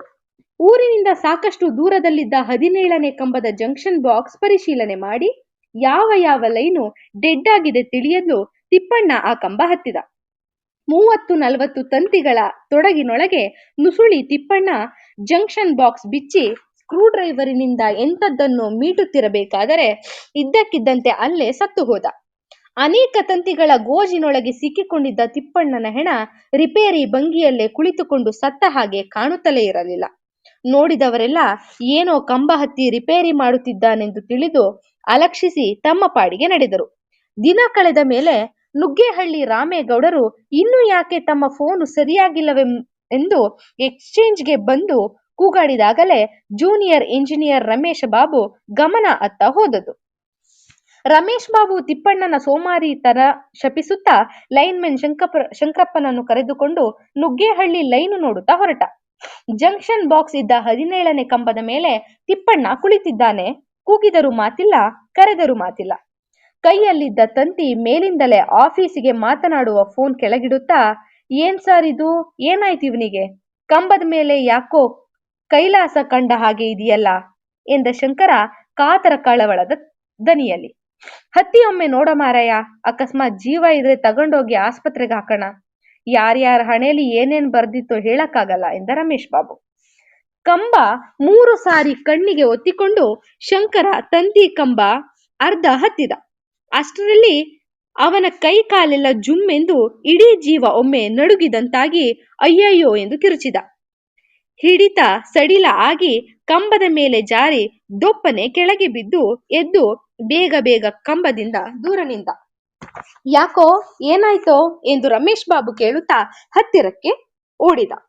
ಇದ್ದಕ್ಕಿದ್ದಂಗೆ ಶಿಡ್ಲು ಹೊಡೆದಂಗಾಯ್ತು ಸರ್, ಕಂಬದೊಳಗೆ ಏನೋ ಸೇರ್ಕೊಂಡಿದೆ ಎಂದು ಭೂತ ದರ್ಶನವಾದವನ ತರ ಶಂಕರ ತೊದಲಿದ. ರಮೇಶ್ ಬಾಬು ಅನುಭವಕ್ಕೆ ತಟ್ಟನೆ ಹೊಳೆಯಿತು. ಇದು ದೆವ್ವ ಅಲ್ಲ, ಪಿಶಾಚಿಯೂ ಅಲ್ಲ, ಎಲೆಕ್ಟ್ರಿಕ್ ಡಿಪಾರ್ಟ್ಮೆಂಟಿನವರ ಹೈ ವೋಲ್ಟೇಜ್ ಲೈನು ಎಲ್ಲೋ ಟೆಲಿಫೋನ್ ಲೈನಿಗೆ ತಾಗುತ್ತಿದೆ. ಅದಕ್ಕೆ ನುಗ್ಗೇಹಳ್ಳಿ ಲೈನುಗಳಷ್ಟು ಡೆಡ್ ಆಗಿರೋದು. ಕಂಬದೊಳಗೆ ಭೂತಾನೂ ಇಲ್ಲ, ದೆವ್ವಾನೂ ಇಲ್ಲ. ಈ ಹಾಳು ಮಕ್ಕಳು ಕರೆಂಟಿನವರಿಗೆ ನಿಮ್ಮ ಲೈನು ನಮ್ಮ ಹತ್ರ ತರಬೇಡಿ ಅಂತ ಎಷ್ಟು ಹೇಳಿದ್ರು ಕೇಳೋದಿಲ್ಲ. ಅವ್ರ ಲೈನು ಎಲ್ಲೋ ನಮ್ಮ ಲೈನಿಗೆ ಟಚ್ ಆಗ್ತಾ ಇದೆ ಕಣೋ. ತಿಪ್ಪಣ್ಣ ಸತ್ತೋಗಿರೋದು ಅದಕ್ಕೆ. ನಿನ್ನ ಪ್ರಾಣ ಸ್ವಲ್ಪದರಲ್ಲಿ ಉಳ್ಕೊಂಡಿದೆ ತಿಳ್ಕೊ ಎಂದ ರಮೇಶ್ ಬಾಬು. ಸುಖ ಸುಮ್ನೆ ತಿಪ್ಪಣ್ಣನ ಪ್ರಾಣ ತೆಗೆದ್ರಲ್ಲ ಸರ್, ಅವರನ್ನ ಕರ್ಕೊಂಬಂದು ಈ ಕಂಬಕ್ಕೆ ಕಡಿದು ಬಲಿ ಕೊಡ್ಬೇಕು ಎಂದು ಗಟ್ಟಿಯಾಗಿ ವಿದ್ಯುತ್ ಇಲಾಖೆಯವರಿಗೆ ಬೈದು ಗಾಳಿಗೆ ಉಗಿದ ಶಂಕರಪ್ಪ. ಕಳಸ ಬಣಕಲ್ಲು ಲೈನು ಓಪನ್ ಮಾಡಿಸದೆ ತಿಪ್ಪಣ್ಣನ ಹೆಣ ತೆಗೆಯುವ ಹಾಗೆ ಇರಲಿಲ್ಲ. ಇಬ್ಬರು ವಿದ್ಯುತ್ ಇಲಾಖೆಗೆ ಬಾಯಿಗೆ ಬಂದ ಹಾಗೆ ಬೈಯುತ್ತಾ ಮೂಡಿಗೆರೆ ದಾರಿ ಹಿಡಿದು ವಿದ್ಯುತ್ ಇಲಾಖೆಯವರು ಬೇಕೆಂದೇ ಕರೆಂಟು ಕೊಟ್ಟು ತಿಪ್ಪಣ್ಣನನ್ನು ಸಾಯಿಸಿದರು ಎನ್ನುವಂತೆ ಎಕ್ಸ್ಚೇಂಜಿನಲ್ಲಿದ್ದ ಎಲ್ಲರಿಗೂ ಹೇಳಿದರು. ಟೆಲಿಫೋನ್ ಸಿಬ್ಬಂದಿ ಎಲ್ಲ ಸುದ್ದಿ ಕೇಳಿ ರೇಗಿ ಬೆಂಕಿಯಾದರು. ನಾನು ಪೋಸ್ಟ್ ಮಾಡಲು ಮೂಡಿಗೆರೆಗೆ ಹೋದಾಗ ಎಲ್ಲ ಮಿಂಚಿನ ಮುಷ್ಕರ ಮಾಡಿ ಡೌನ್ ವಿತ್ ಕೂಗುತ್ತಾ ರಸ್ತೆಯಲ್ಲಿ ಹೋಗುತ್ತಿದ್ದರು. ನಾರಾಯಣ, ದುರ್ಗಪ್ಪ ಇಬ್ಬರು ರಸ್ತೆ ಬದಿಯಲ್ಲಿ ಗಾಬರಿಗೊಂಡು ನಿಂತಿದ್ದರು. ನಾರಾಯಣ, ದುರ್ಗಪ್ಪ ಇಬ್ಬರು ನನಗೆ ನಮಸ್ಕಾರ ಮಾಡಿದಾಗ, ಇದೇನ್ರಯ್ಯ ಸಮಾಚಾರ, ನಿಮಗೆ ಧಿಕ್ಕಾರ ಕೂಗ್ತಿದಾರಲ್ಲ ಎಂದು ಕೇಳಿದೆ. ದುರ್ಗಪ್ಪ ಒಂದು ನೀಳ ನಿಟ್ಟುಸಿರು ಬಿಟ್ಟು, ಏನ್ ಸಮಾಚಾರ ಅಂತ ಹೇಳಿ ಸರ್, ಒಂದು ಮಾತಲ್ಲಿ ಹೇಳೋದಾದ್ರೆ ಎಲ್ಲ ನಮ್ ಗ್ರಾಚಾರ ಅಷ್ಟೆ ಎಂದು ತಿಪ್ಪಣ್ಣ ಕಂಬದ ಮೇಲೆ ಸತ್ತು ಬಿದ್ದಿರುವುದನ್ನು ಸವಿಸ್ತಾರವಾಗಿ ನನಗೆ ಹೇಳಿದ. ಅಲ್ಲೋ ದುರ್ಗಣ್ಣ, ಕರೆಂಟ್ ಲೈನ್ ಕಟ್ಟಾಗಿ ಟೆಲಿಫೋನ್ ಲೈನ್ ಮೇಲೆ ಬಿದ್ರೆ ಟ್ರಾನ್ಸ್ಫಾರ್ಮರ್ ಸೆಂಟ್ರಲ್ಲಿ ಫೀಸು ಹೋಗ್ಬೇಕಲ್ಲೋ, ಅದೆಂಗೆ ತಿಪ್ಪಣ್ಣ ಸತ್ತಿದ್ದು? ನಮ್ಮಿಂದ್ಲೇ ಅಂತಾರಿವ್ರು ಎಂದು ನಾರಾಯಣ ದುರ್ಗಪ್ಪನನ್ನು ಪ್ರಶ್ನಿಸಿದ. ನೀನೇನ್ ಹೇಳೋದು ಕರೆಂಟು? ಆದ್ರೆ ಹಾಳ್ ಲೈನ್ ಕಟ್ಟಾಗಿ ಬಿದ್ದಿದ್ರೆ ತಿಪ್ಪಣ್ಣ ಕಂಬದ ಮೇಲೆ ಹತ್ತುತ್ತಾನೆ ಇರ್ಲಿಲ್ವೋ? ಕಂಬ ಮುಟ್ಟಿದ್ದಂಗೆ ಶಾಕ್ ಬಡ್ದಿರೋದು. ಈಗ ಆಗ್ತಾ ಇರೋದು ಏನು ಗೊತ್ತಾ? ಸುಮ್ನೆ ಟಚ್ ಆಗ್ತಾ ಇದೆ ಕಣೋ. ತಿಪ್ಪಣ್ಣ ಕಂಬ ಹತ್ತೋವರೆಗೂ ಸುಮ್ನೆ ಇದ್ದ, ಆಮೇಲೆ ಟಚ್ ಆಗಿದೆ. ತಿಪ್ಪಣ್ಣನ ಗ್ರಾಚಾರ ಅಷ್ಟೆ ಎಂದು ದುರ್ಗಪ್ಪ ಟೆಕ್ನಿಕಲ್ ಪಾಯಿಂಟ್ ವಿವರಿಸಿದ. ಅದೆಂಗಣ್ಣ ಟಚ್ ಆಯ್ತದೆ? ನಾವೇನ್ ಟೆಲಿಫೋನ್ ತಂತಿನೂ ಕರೆಂಟಿಂದನೂ ಒಂದೇ ಕಂಬದ ಮೇಲೆ ಹೇಳ್ತಿದೀವ? ಸುಮ್ನೆ ಟಚ್ ಆಗ್ತದೆ ಅಂತೀಯಲ್ಲ. ಆಗ್ತದೆ ಕಣಯ್ಯ, ಆಗ್ತದೆ. ಆ ದರಿದ್ರ ಕೃಷ್ಣೇಗೌಡರ ಆನೆ ದೆಸೆಯಿಂದ ಕಣಯ್ಯ ಎಂದ ದುರ್ಗಪ್ಪ. ಆನೆ ವಿಷಯ ಆಯ್ತುತ್ತಲೇ ನನಗೆ ಕೊಂಚ ಕುತೂಹಲವಾಯಿತು. ಅದೇನ್ ಮಾಡುತ್ತಯ್ಯ ಆನೆ? ಎಲ್ಲೋ ಕಂಬದ ಮೇಲೆ ಸತ್ತಿರೋ ತಿಪ್ಪಣ್ಣಗೂ ಎಲ್ಲೋ ಓಡಾಡ್ಕೊಂಡಿರೋ ಆನೆಗೂ ಕಟ್ತಿರಲ್ಲಯ್ಯ. ಬಾಯಲ್ಲಿದ್ದೋರು ಈ ಪ್ರಪಂಚದಲ್ಲಿ ಬಂದೋಗಂಗೆ ಇಲ್ವೇನಯ್ಯ ಎಂದೆ. ಬಾಯಿಲ್ದೋರು ಈ ಪ್ರಪಂಚದಲ್ಲಿ ಬದುಕೋ ಹಾಗೆ ಇಲ್ವೇನಯ್ಯ ಎಂದೆ. ಅದ್ಕೇನಾಗಿದೆ ಸ್ವಾಮಿ ರೋಗ? ಕೊಬ್ಬಿ ಕಲ್ಗುಂಡ ಇದ್ದಂಗಿದೆ. ಬದುಕೋದಕ್ಕೆ ಗಂಡಾಂತರ ಬಂದಿದ್ದು ತಿಪ್ಪಣ್ಣಂಗೆಯೋ ಆನೆಗೋ ಹೇಳಿ? ಆನೆ ಏನ್ ಮಾಡುತ್ತೆ ಅಂತೀರಾ? ಕೇಳಿ ಹೇಳ್ತೀನಿ ಏನ್ ಮಾಡುತ್ತೆ ಅಂದ್ರೆ, ಮೈ ತುರಿಕೆ ಆಗುತ್ತಲೂ ಕಂಬಕ್ಕೋ ಗೈವೈರಿಗೋ ಬೆನ್ನು ತಿಕ್ಕುತ್ತೆ. ಅದು ಒಂದು ಸಾರಿ ಬೆನ್ನು ತಿಕ್ತು ಅಂದ್ರೆ ಇಲ್ಲಿಂದ ಕೊಟ್ಟಿಗೆ ಹಾರದವರೆಗೆ ತಂತಿ ಎಲ್ಲ ಗಲಗಲ ಬುಡುಬುಡಿಕೆ ತರ ಅಳ್ಳಾಡ್ತವೆ. ಕಂಬ ಎಲ್ಲ ಗೆಜ್ಜೆ ಕಟ್ಕೊಂಡು ಕುಣಿತವೆ. ಗೊತ್ತಾಯ್ತ್ರಾ? ಮೊನ್ನೆ ಕಾಡೊಳಗೆ ತಂತಿಗೆ ತಂತಿ ನುಳ್ಕೊಂಡಿತ್ತು ಅಂತ ಗಳ ತಗೊಂಡು ಬಿಡಿಸೋದಕ್ಕೆ ಹೋಗಿದ್ದೆ. ದನ ಕಾಯೋ ಹುಡುಗರೆಲ್ಲ ಹೇಳಿದ್ರಲ್ಲ, ಅದು ಮೈ ತಿಕ್ಕಿದ ಹೊಡ್ತಕ್ಕೆ ತಂತಿ ಎಲ್ಲ ಅಳ್ಳಾಡಿ ಪಟ್ಪಟಾರಂತ ಉದ್ದುದ್ದಕ್ಕೂ ಮಿಂಚು ಎದ್ಬಿಡ್ತಂತೆ. ಹುಡುಗ್ರೆಲ್ಲ ಸತ್ವೋ ಕೆಟ್ವೋ ಅಂತ ಕಾಡ್ ಬಿದ್ದು ಓಡೋದ್ವಂತೆ ಎಂದು ದುರ್ಗಪ್ಪ ವಿವರಿಸಿದ.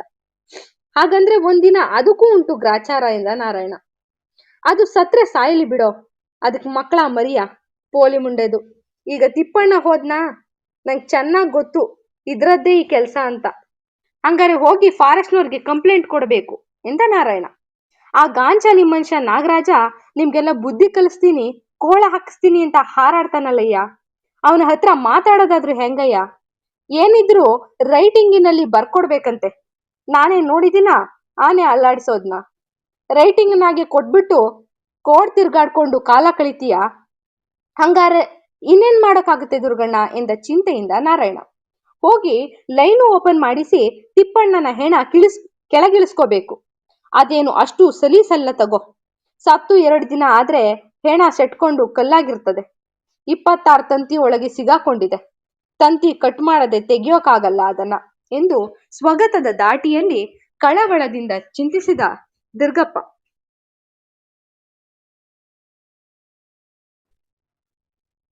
ಆನೆಗೆ ಜಾತಿಯಸ್ಥರ ಬೆಂಬಲವಾಗಲಿ ರಾಜಕಾರಣಿಗಳ ಅಭಯ ಹಸ್ತವಾಗಲಿ ರಕ್ಷಣೆಗೆ ಕಾಣಲಿಲ್ಲ. ಅದು ಏನೂ ಆಗದ ಹಾಗೆ ಸೊಂಡಲಾಡಿಸುತ್ತಾ ತನ್ನ ದಿನಚರಿಯಲ್ಲಿ ತೊಡಗಿತ್ತು. ಯಾರಿಗೂ ಆನೆ ಬಗ್ಗೆ ಅಂತಹ ಕ್ರೋಧವಾಗಲಿ ದ್ವೇಷವಾಗಲಿ ಇರಲಿಲ್ಲ.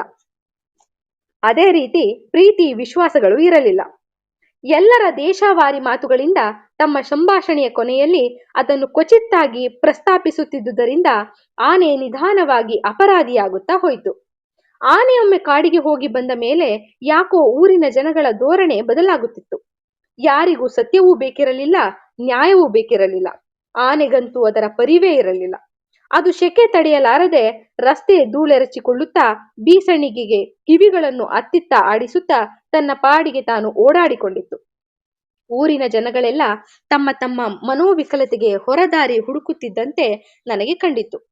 ಒಂದು ಸಾರಿ ಎಲ್ಲ ಸಭೆ ಸೇರಿ ಆ ಆನೆಯನ್ನು ಶೂಟ್ ಮಾಡಬೇಕೆಂದು ಕೂಗಾಡುವುದಕ್ಕೆ ಮೊದಲು ಇನ್ನೂ ಒಂದೆರಡು ಘಟನೆಗಳು ನಡೆದವು. ಹಳೇಕೊಪ್ಪದ ಸುಬ್ಬಣ್ಣನ ಮನೆಯ ಹಿತ್ತಲಲ್ಲಿ ಒಂದು ವಿಚಿತ್ರ ವಿದ್ಯಮಾನ ಜರುಗಿತ್ತು. ಮೂಡಿಗೆರೆಗೂ ಅದರ ಹಿನ್ನೆಲೆಯಲ್ಲಿರುವ ಮುನ್ನಾ ಜಂಗ್ಲಿಗೂ ನಡುವೆ ಹಳೆಕೊಪ್ಪ ಬರುತ್ತದೆ. ತೋಟದ ಮನೆಯಲ್ಲಿ ಮಲಗಿದ್ದ ಸುಬ್ಬಣ್ಣನಿಗೆ ಮನೆಯ ಹಿತ್ತಲಲ್ಲಿ ರಾತ್ರಿ ಇದ್ದಕ್ಕಿದ್ದಂತೆ ಅನೇಕ ನಾಯಿಗಳು ಬೊಗಳುವುದು ಕೇಳಿಸಿತು. ಇಷ್ಟೊಂದು ನಾಯಿಗಳು ಎಲ್ಲಿಂದ ತನ್ನ ಮನೆ ಹಿತ್ತಗೆ ಬಂದವು ಎಂದು ಅಚ್ಚರಿ ಪಡುತ್ತಾ ಏನು ಗಲಾಟೆ ನೋಡಲು ಸುಬ್ಬಣ್ಣ ಲಾಟಿಯನ್ನು ಹಿಡಿದು ಹೊರಬಂದ. ಕೊಟ್ಟಿಗೆ ಬಳಿ ಗಲಭೆ ಮಾಡುತ್ತಿದ್ದ ನಾಯಿಗಳನ್ನು ಓಡಿಸಲು ಹಚ ಎಂದು ಕೂಗುತ್ತಾ ಸುಬ್ಬಣ್ಣ ಅತ್ತ ಸಾಗುತ್ತಲೂ ಕೊಟ್ಟಿಗೆ ಕಂಬಗಳು ಲಟಲಟ ಮುರಿದಿತ್ತು.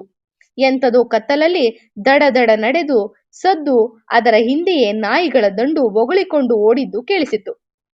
ಗಾಬರಿಯಿಂದ ನೋಡುತ್ತಿದ್ದ ಸುಬ್ಬಣ್ಣನ ಕಣ್ಣೆದುರೇ ಇಡೀ ಕೊಟ್ಟಿಗೆಯ ಮಾಡು ದೊಪ್ಪನೆ ಕುಸಿದು ಬಿತ್ತು.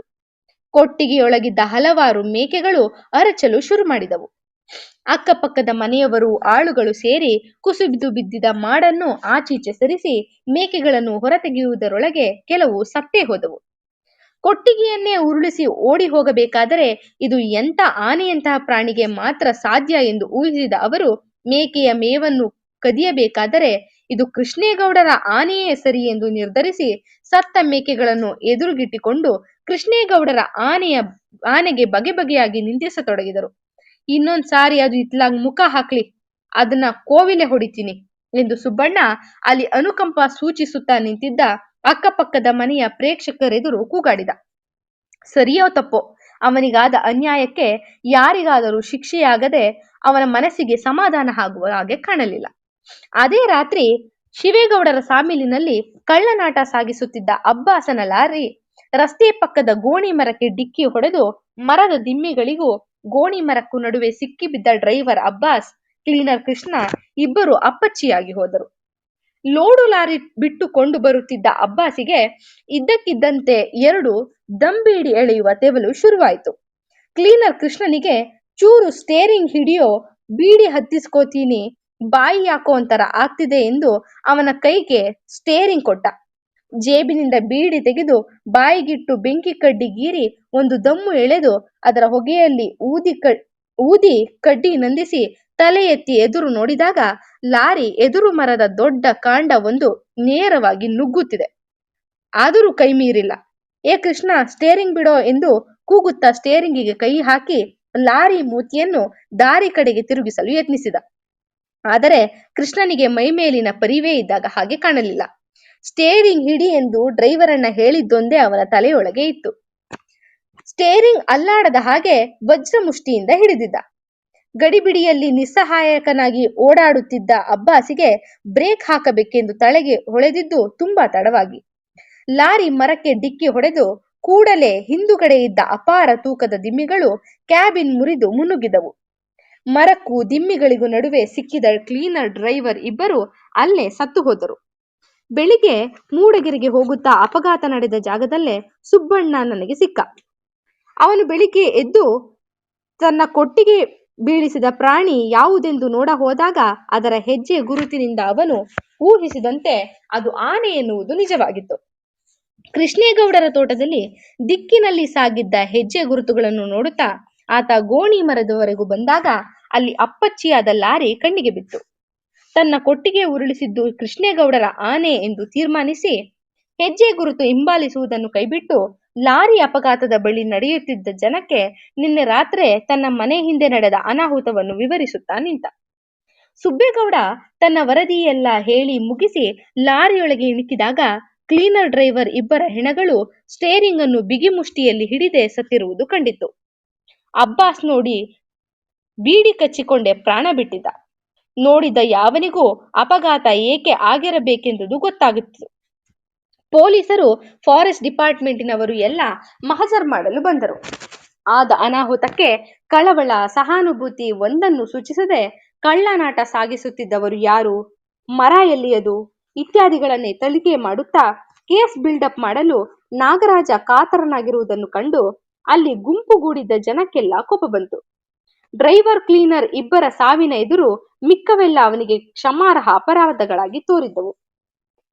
ಗೋಣಿ ಮರದ ಬಳಿ ಇದ್ದ ಆನೆ ಹೆಜ್ಜೆ ಗುರುತುಗಳನ್ನು ತೋರಿಸಿ ಆನೆ ತಪ್ಪಿಸಲು ಹೋಗಿ ಲಾರಿ ಮರಕ್ಕೆ ಡಿಕ್ಕಿ ಹೊಡೆದಿದೆ.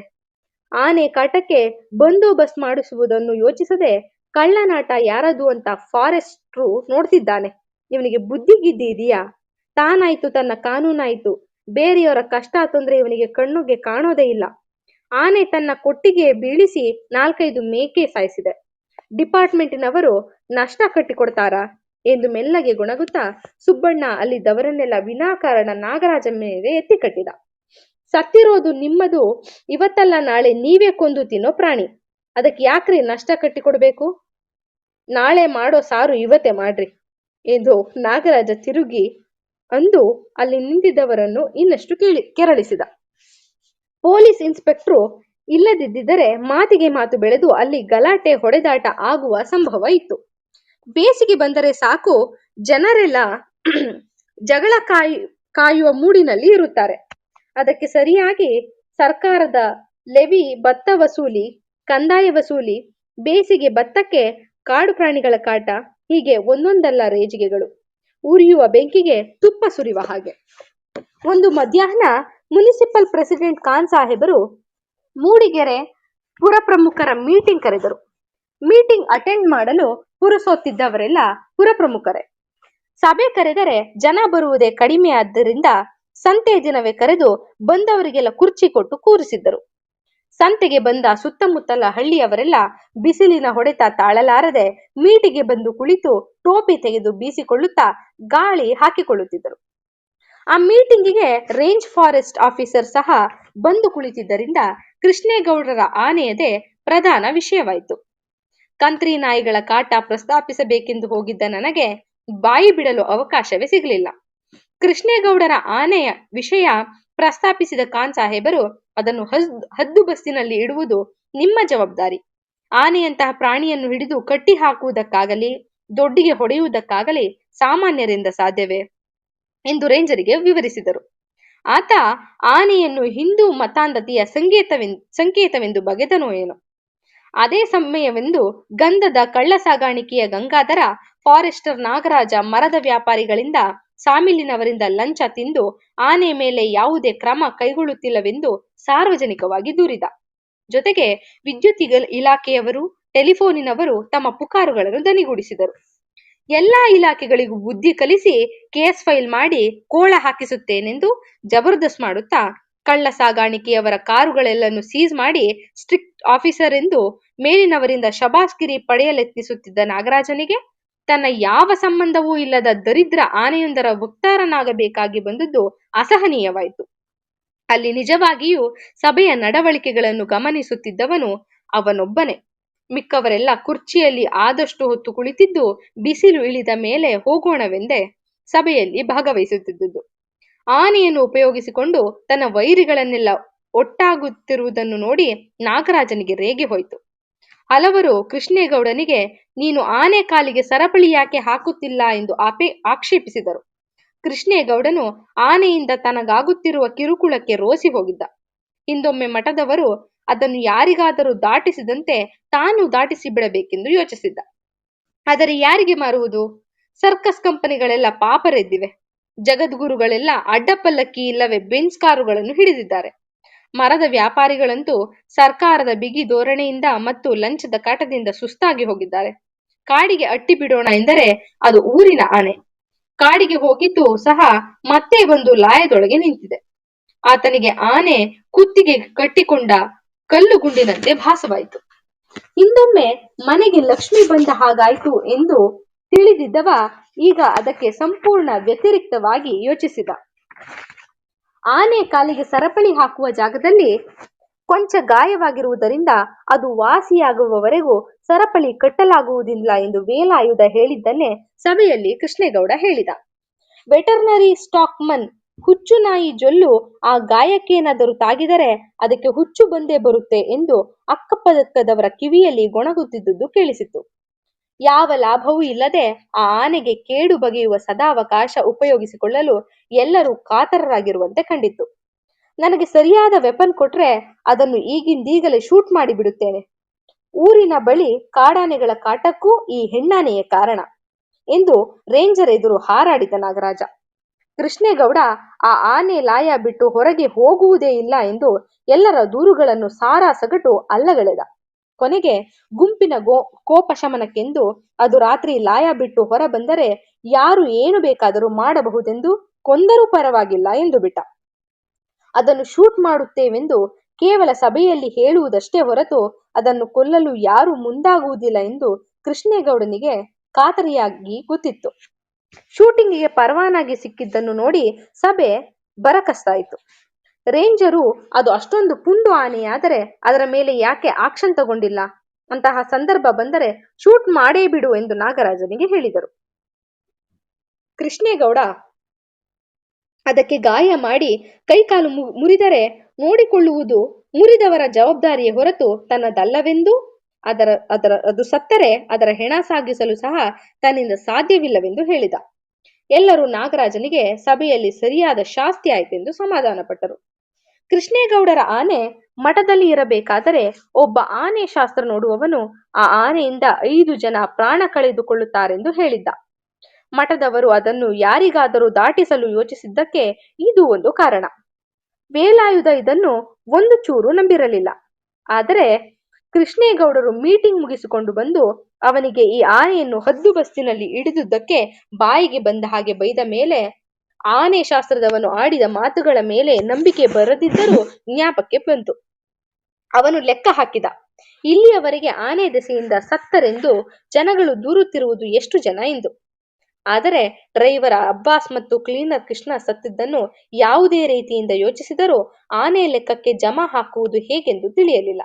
ಏಕೆಂದರೆ ಲಾಲಿಯಲ್ಲಿ ಬರುತ್ತಿದ್ದ ಕಳ್ಳ ಮಾಲನ್ನು ಶಿವೇಗೌಡರ ಸಾಮಿಲಿನಲ್ಲಿ ಅನ್ಲೋಡ್ ಮಾಡಲು ಆನೆಯೊಂದಿಗೆ ವೇಲಾಯುಧ ಸಾಮಿಲಿನಲ್ಲಿಯೇ ಕಾಯುತ್ತಿದ್ದ. ಆದರೆ ಈ ವಿಷಯ ಕೇಳಿ ಆನೆಗೂ ಇದಕ್ಕೂ ಸಂಬಂಧವಿಲ್ಲವೆಂದು ಯಾರಿಗೂ ಹೇಳುವಂತೆ ಇರಲಿಲ್ಲ. ಏಕೆಂದರೆ ಈ ವ್ಯವಹಾರವೇ ಅಂಥದ್ದು. ಆದರೂ ಕೃಷ್ಣೇಗೌಡರು ಬೈದಿದ್ದರಿಂದ ಇವತ್ತು ಲಾಯದಲ್ಲೇ ಮಲಗಿ ಅದೇನಾದರೂ ಕಳ್ಳತನಕ್ಕೆ ಹೊರ ಹೋಗುವುದನ್ನು ಕಂಡರೆ ಸರಿಯಾಗಿ ಚಚ್ಚಿ ಬುದ್ಧಿ ಕಲಿಸಲು ತೀರ್ಮಾನಿಸಿದ್ದ. ಅದು ಒಮ್ಮೆ ಕಾಡಿಗೆ ಹೋಗಿ ಬಂದಾಗಲಿಂದ ಏನೋ ದುರ್ಬುದ್ಧಿ ಶುರುವಾಗಿದೆ ಎಂದು ಅವನಿಗೆ ಶಂಕೆ. ಆನೆ ಲಾಯದಲ್ಲಿ ಮಲಗಲು ಹೋಗುತ್ತೇನೆಂದು ಹೇಳಿದಾಗ ಅವನ ಹೆಂಡತಿ ರೇಗಿದಳು. ಮೇಲಾಯುಧ ರಾತ್ರಿ ಸಾಮಿಲಿಗೆ ಅನ್ಲೋಡ್ ಮಾಡಲು ಆನೆ ಕರೆದುಕೊಂಡು ಹೋಗಬೇಕಾದದ್ದಕ್ಕೆ ಅವಳು ಗೊಣಗಾಡುತ್ತಿದ್ದಳು. ಈಗ ಲಾಯಕ್ಕೆ ಮಲಗಲು ಹೋಗುತ್ತಾನೆಂದು ಕೇಳಿ ಆನೆ ಜೊತೆ ಮಲಗುತ್ತೀಯಾ, ನೀನ್ಯಾವ ಗಂಡಸು ಎಂದು ಹೀಯಾಳಿಸಿದಳು. ಆನೆಯ ಕಾಲಿನ ಉಗುರುಗಳ ಬಳಿ ಅಂಕುಶದಿಂದ ತಿವಿದರೆ ಅದಕ್ಕೆ ಪ್ರಾಣವೇ ಹೋಗುವಷ್ಟು ನೋವಾಗುತ್ತದೆ ಎಂದು, ಆ ಭಯಂಕರ ನೋವಿಗೆ 4 ಸಾರಿ ತಿವಿಯುವುದರೊಳಗೆ ಎಂತಹ ಪುಂಡು ಆನೆಯಾದರೂ ಶರಣಾಗಿ ನೆಲದ ಮೇಲೆ ಮಲಗಿಬಿಡುತ್ತದೆ ಎಂದು ವೇಲಾಯುಧನ ಅಪ್ಪ ಅವನಿಗೆ ಹೇಳಿದ್ದ. ಇವತ್ತು ಆನೆ ಏನಾದರೂ ರಾತ್ರಿ ಲಾಯದಿಂದ ಹೊರಗೆ ಕಾಲಿಟ್ಟರೆ ಅದಕ್ಕೆ ಅಲ್ಲಿಗೆ ತಿವಿದು ಬುದ್ಧಿ ಕಲಿಸಬೇಕೆಂದು ಯೋಚಿಸುತ್ತಿದ್ದ. ವೇಲಾಯುಧನಿಗೆ ಹೆಂಡತಿ ಮಾತಿನಿಂದ ಸಿಟ್ಟು ಬಂತು. ಮೊದಲು ಆನೆಗೆ ಬುದ್ಧಿ ಕಲಿಸಿ ಆಮೇಲೆ ನಿನಗೆ ಕಲಿಸುತ್ತೇನೆ ಎಂದು ಜೋರು ಮಾಡಿದ. ಹಂಗೆ ಮಾಡು, ನಾನ್ ಮಾತ್ರ ಚೂರು ತಪ್ಪು ಮಾಡಿದರೂ ಹೊಡೆಯೋಕೆ ಬರ್ತೀಯ, ಆನೆ ಮಾತ್ರ ಏನು ಮಾಡಿದ್ರು ಸುಮ್ನಿರ್ತೀಯ, ಅದು ಹೆಣ್ಣಾನೆ ತಿಳ್ಕೊ, ಸದರ ಕೊಟ್ರೆ ಏನು ಬೇಕಾದ್ರೂ ಮಾಡುತ್ತದೆ ಎಂದು ಮಾರ್ಮಿಕವಾಗಿ ನುಡಿದಳು. ಅವಳ ಚಿತಾವಣೆಯಿಂದ ಶರಾಬು ಕುಡಿದಿದ್ದ ವೇಲಾಯುಧನಿಗೆ ಕೋಪ ಏರುತ್ತಾ ಹೋಯಿತು. ಆದರೆ ದುರಾದೃಷ್ಟವಶಾತ್ ಆಗಿದ್ದೇ ಬೇರೆ. ವೇಲಾಯುಧ ಶರಾಬಿನ ಮತ್ತಿನಲ್ಲಿ ತೂರಾಡುತ್ತಾ ಹೋಗುತ್ತಿರಬೇಕಾದರೆ ಕೃಷ್ಣೇಗೌಡರ ಬೇಲಿ ಹೊರಗೆ ಆನೆ ಅವನ ಕೈಗೆ ಸಿಕ್ಕಿಬಿತ್ತು. ವೇಲಾಯುಧನಿಗೆ ಕೋಪ ನೆತ್ತಿಗೇರಿ ಕಬ್ಬಿಣದ ಅಂಕುಶ ಎತ್ತಿಕೊಂಡು ಆನೆಯ ಕಾಲು ಗುರುಗಳನ್ನೇ ನೋಡುತ್ತಾ ನುಗ್ಗಿದ. ಮನುಷ್ಯನ ಹಣೆ ಬರಹವನ್ನು ಎಷ್ಟು ಸಣ್ಣ ಸೂಕ್ಷ್ಮ ಸಂಗತಿಗಳು ನಿಯಂತ್ರಿಸುತ್ತವೆ ಎಂದು ಯೋಚಿಸಿದರೆ ಆಶ್ಚರ್ಯವಾಗುತ್ತದೆ. ಮಕ್ಕಳಿಲ್ಲದ ವೇಲಾಯುಧನಿಗೆ ಮನಸ್ಸಿನ ಆಳದಲ್ಲಿ ಏನೇನು ಅಳುಕುಗಳಿತ್ತೋ ಗೊತ್ತಿಲ್ಲ. ಕೃಷ್ಣೇಗೌಡನ ಹೆಣ್ಣಾನೆ ಹುಡುಕಿಕೊಂಡು ಕಾಡಿನ ಆನೆಗಳು ಊರಿನ ಬಳಿ ಸುಳಿದಾಡಿದ್ದು ಅವನಿಗೆ ಆನೆಯ ಮೇಲೆ ದ್ವೇಷ ಸಾಧನೆ ಮಾಡಲು ಪ್ರೇರಣೆಯಾಯಿತೋ ಏನೋ. ಮಠದವರು ಇವನನ್ನು ಓಡಿಸಿದಾಗ ಆ ಆನೆ ಊಟ ಬಿಟ್ಟು ಸೊರಗಿದ್ದು ಈಗ ಕಾಡಿಗೆ ಹೋಗಿ ಬಂದುದರಿಂದ ಅದು ದೊಡ್ಡ ಅಧಿಕ ಪ್ರಸಂಗವಾಗಿ ಕಂಡಿರಲೂ ಸಾಕು. ಆ ಆನೆ ಮಾವುತ ಆಗಿದ್ದರಿಂದ ಇವನಿಗೆ ಸಂಬಳ ಸಿಗುತ್ತಿದ್ದರೂ ಅದು ಹೆಣ್ಣಾನೆಯಾದ್ದರಿಂದಲೂ ಮತ್ತು ಅದನ್ನು ಕರೆದುಕೊಂಡು ಹಗಲೆನ್ನದೆ ರಾತ್ರಿ ಎನ್ನದೆ ವೇಲಾಯುಧ ಕೆಲಸಕ್ಕೆ ಹೋಗಬೇಕಾದ್ದರಿಂದಲೂ ವೇಲಾಯುಧನ ಹೆಂಡತಿ ಮಾತ್ರ ಒಂದು ರೀತಿಯ ವಿಚಿತ್ರ ಮಾತ್ಸರ್ಯ ಅದರ ಮೇಲೆ ಇದ್ದುದು ನಿಜ. ಬಸರಿಯಾಗದೆ ವರ್ಷ ಕಳೆದ ಹಾಗೂ ವಿನಾಕಾರಣ ಅವರ ಸಂಸಾರಕ್ಕೆ ಅನ್ನ ಕೊಡುತ್ತಿದ್ದ ಈ ಆನೆ ವಿಷಯದಲ್ಲಿ ಸೂಕ್ಷ್ಮವಾದ ದ್ವೇಷ ಅವಳಲ್ಲಿ ರೂಪುಗೊಳ್ಳುತ್ತಾ ಇತ್ತು. ಕಾರೋ ಲಾರಿಯೋ ಟ್ರಾಕ್ಟರೋ ಯಾವುದನ್ನೇ ಆಗಲಿ ಗಂಡಸರು ಅಷ್ಟೊಂದು ಹಚ್ಚಿಕೊಂಡರೆ ಕೆಲವರು ಹೆಂಗಸರಿಗೆ ಸಿಟ್ಟು ಬರುತ್ತದೆ. ತಮ್ಮ ಆಕರ್ಷಣ ಶಕ್ತಿಗೆ ಇವು ಸವಾಲು ಎಂದೇ ತಿಳಿಯುತ್ತಾರೆ. ಅಂಥದರಲ್ಲಿ ಆನೆಯಂತಹ ಒಂದು ಜೀವ, ಅದು ಹೆಣ್ಣಾನೆ, ವೇಲಾಯುಧನನ್ನು ಹಚ್ಚಿಕೊಂಡರೆ ಬೇಸಿಗೆ ಬಂತೆಂದರೆ ಸಾಕು, ಮೂಡಿಗೆರೆಯಲ್ಲಿ ಮನುಷ್ಯರಿಗೆ ನೂರಾರು ತರದ ತೆವಲುಗಳು, ಕಾಮನೆಗಳು, ದ್ವೇಷಗಳು, ಮಾತ್ಸರ್ಯಗಳು ಕೆದರುತ್ತವೆ. ವೇಲಾಯುಧನ ಹೆಂಡತಿಯ ಪ್ರಚೋದಿಸುವ ಮಾತುಗಳಿಗೆ ಅವಳ ಒಳಮನಸ್ಸಿನ ಸುಪ್ತ ಭಾವನೆಗಳು, ಕಾಮನೆಗಳು ಯಾವುವು ಕಾರಣವಿಲ್ಲದೆ ಕೇವಲ ಬೇಸಿಗೆ, ಸೆಕೆ, ಧೂಳು, ನಿಶ್ಚಲ ರಾತ್ರಿಗಳೇ ಕಾರಣವಿರಬಹುದು. ವೇಲಾಯುಧನ ಹೆಂಡತಿಯ ಮಾತಿನ ಸಿಟಿನಲ್ಲಿ 2 ಲೋಟ ಶರಾಬು ಹೆಚ್ಚಿಗೆ ಕುಡಿದಿದ್ದರೆ ಅವನ ಹೆಂಡತಿ ಅವನ ಮರ್ಮಕ್ಕೆ ತಾಗುವಂತೆ ಅವನ ಗಂಡಸ್ತನವನ್ನು ಹೀಯಾಳಿಸದಿದ್ದರೆ ಅಂಕುಶ ಎತ್ತಿಕೊಂಡು ಮುನ್ನುಗ್ಗಿದ್ದ ಮೇಲಾಯುಧನಿಗೆ ಆ ಆನೆಗಿದ್ದ 2 ನೀಳ ದಂತಗಳು ಕಣ್ಣಿಗೆ ಬಿದ್ದು ಇದು ಯಾವುದೋ ಗಂಡಾನೆ ಎಂದು ಖಂಡಿತ ಗೊತ್ತಾಗುತ್ತಿತ್ತು. ಆದರೆ ಅದರ ಕಾಲು ಉಗುರುಗಳ ಕಡೆಗೆ ಕಣ್ಣಿಟ್ಟು ರೋಷದಿಂದ ಬೈಯುತ್ತಾ ನುಗ್ಗುತ್ತಿದ್ದ ಅವನಿಗೆ ಅದರ ಸೊಂಡಿಲು ಸೊಂಟಕ್ಕೆ ಸುತ್ತಿ ಬಂದಿದ್ದು ಸಹ ಗೊತ್ತಾಗಲಿಲ್ಲ. ಕೃಷ್ಣೇಗೌಡರ ತೋಟದ ಬೇಲಿ ಮೂಲೆಯಲ್ಲಿ ಬಿಳಿ ಬೂರುಗದ ಮರದ ಕೆಳಗೆ ಒಳ್ಳೆ ಆಯಕಟ್ಟಿನ ಗಂಡಿಯಲ್ಲಿ ನಾಗರಾಜ ಒಬ್ಬನೇ ಕೋವಿ ಹಿಡಿದುಕೊಂಡು ಕುಳಿತಿದ್ದ. ಆತ ಕುಳಿತಿದ್ದ ಗಂಡಿ ಭಾರಿ ಹೆಸರುವಾಸಿಯಾದ ಶಿಕಾರಿ ಗಂಡಿ. ಕಾಡಿನಿಂದ ಕಾಡಿಗೆ ಸಂಚರಿಸುವ ಯಾವ ಕಾಡು ಪ್ರಾಣಿಯಾದರೂ ಆ ಗಂಡಿಗೆ ಮೂಲಕವೇ ಹಾದು ಹೋಗಬೇಕು. ಕಾಡು ಪ್ರಾಣಿಗಳು ಆ ಗಂಡಿಯಲ್ಲಿ ನೂರಾರು ವರ್ಷಗಳಿಂದ ನಡೆದು ಅದು ಗಟ್ಟಿಯಾಗಿ ನೆಲ ಸಿಮೆಂಟಿನಂತಾಗಿತ್ತು. ಬಹುಶಃ 100 ವರ್ಷಗಳ ಹಿಂದೆ ತಮಿಳುನಾಡಿನ ಮಧುಮಲೈನಿಂದ ಮಹಾರಾಷ್ಟ್ರದವರೆಗೂ ಹಬ್ಬಿರುವ ಈ ಕಾಡಿನಲ್ಲಿ ಕಾಡು ಪ್ರಾಣಿಗಳು ಸಹ್ಯಾದ್ರಿ ಕಾಡುಗಳು ಉದ್ದಕ್ಕೂ ವಲಸೆ ಹೋಗಲು ಮಾಡಿಕೊಂಡಿದ್ದ ಹೆದ್ದಾರಿ ಇರಬೇಕು ಇದು. ಕಾಡು ಪ್ರಾಣಿಗಳ ಸುಪ್ತ ಪ್ರಜ್ಞೆಯಲ್ಲಿ ದಾಖಲಾಗಿರುವ ಈ ದಾರಿಗೆ ಈಗ ಅಲ್ಲಿ ತೋಟ, ಗದ್ದೆ ಮುಂತಾದ 108 ವಿಘ್ನಗಳು ತಲೆದೋರಿವೆ. ಹಾಗೆಂದು ಅವುಗಳ ಚಿತ್ತ ಭಿತ್ತಿಯಲ್ಲಿ ದಾಖಲಾಗಿರುವ ಈ ನಕಾಶೆಗಳು ಅವು ಬದಲಿಸಲು ಸಾಧ್ಯವೇ? ಈಗಲೂ ಅಳಿದುಳಿದ ಪ್ರಾಣಿಗಳು ಆ ಹಾದಿಯಲ್ಲಿಯೇ ಓಡಾಡುತ್ತವೆ. ಆನೆ ಅಷ್ಟೊಂದು ದೊಡ್ಡ ಪ್ರಾಣಿಯಾದರೂ ಸುಳಿವೆ ಕೊಡದೆ ತಂಗಾಳಿಯಂತೆ ಓಡಾಡಬಲ್ಲದು ಎನ್ನುವುದು ನಾಗರಾಜನ ಸರ್ವೀಸಿನಲ್ಲಿ ಎಷ್ಟೋ ಸಾರಿ ಗಮನಕ್ಕೆ ಬಂದಿತ್ತು. ಅದಕ್ಕೆ ಅವನು ಮೈಯೆಲ್ಲ ಕಣ್ಣಾಗಿ ಕುಳಿತಿದ್ದ. ಇದು ಸಾಕಿದ ಆನೆಯಾದ್ದರಿಂದ ಏನೇ ಆದರೂ ಕಾಡಾನೆಯಷ್ಟು ಇದು ಸೂಕ್ಷ್ಮವಾಗಿ ಇರುವುದಿಲ್ಲ ಎಂದು ಅವನಿಗೆ ಧೈರ್ಯ.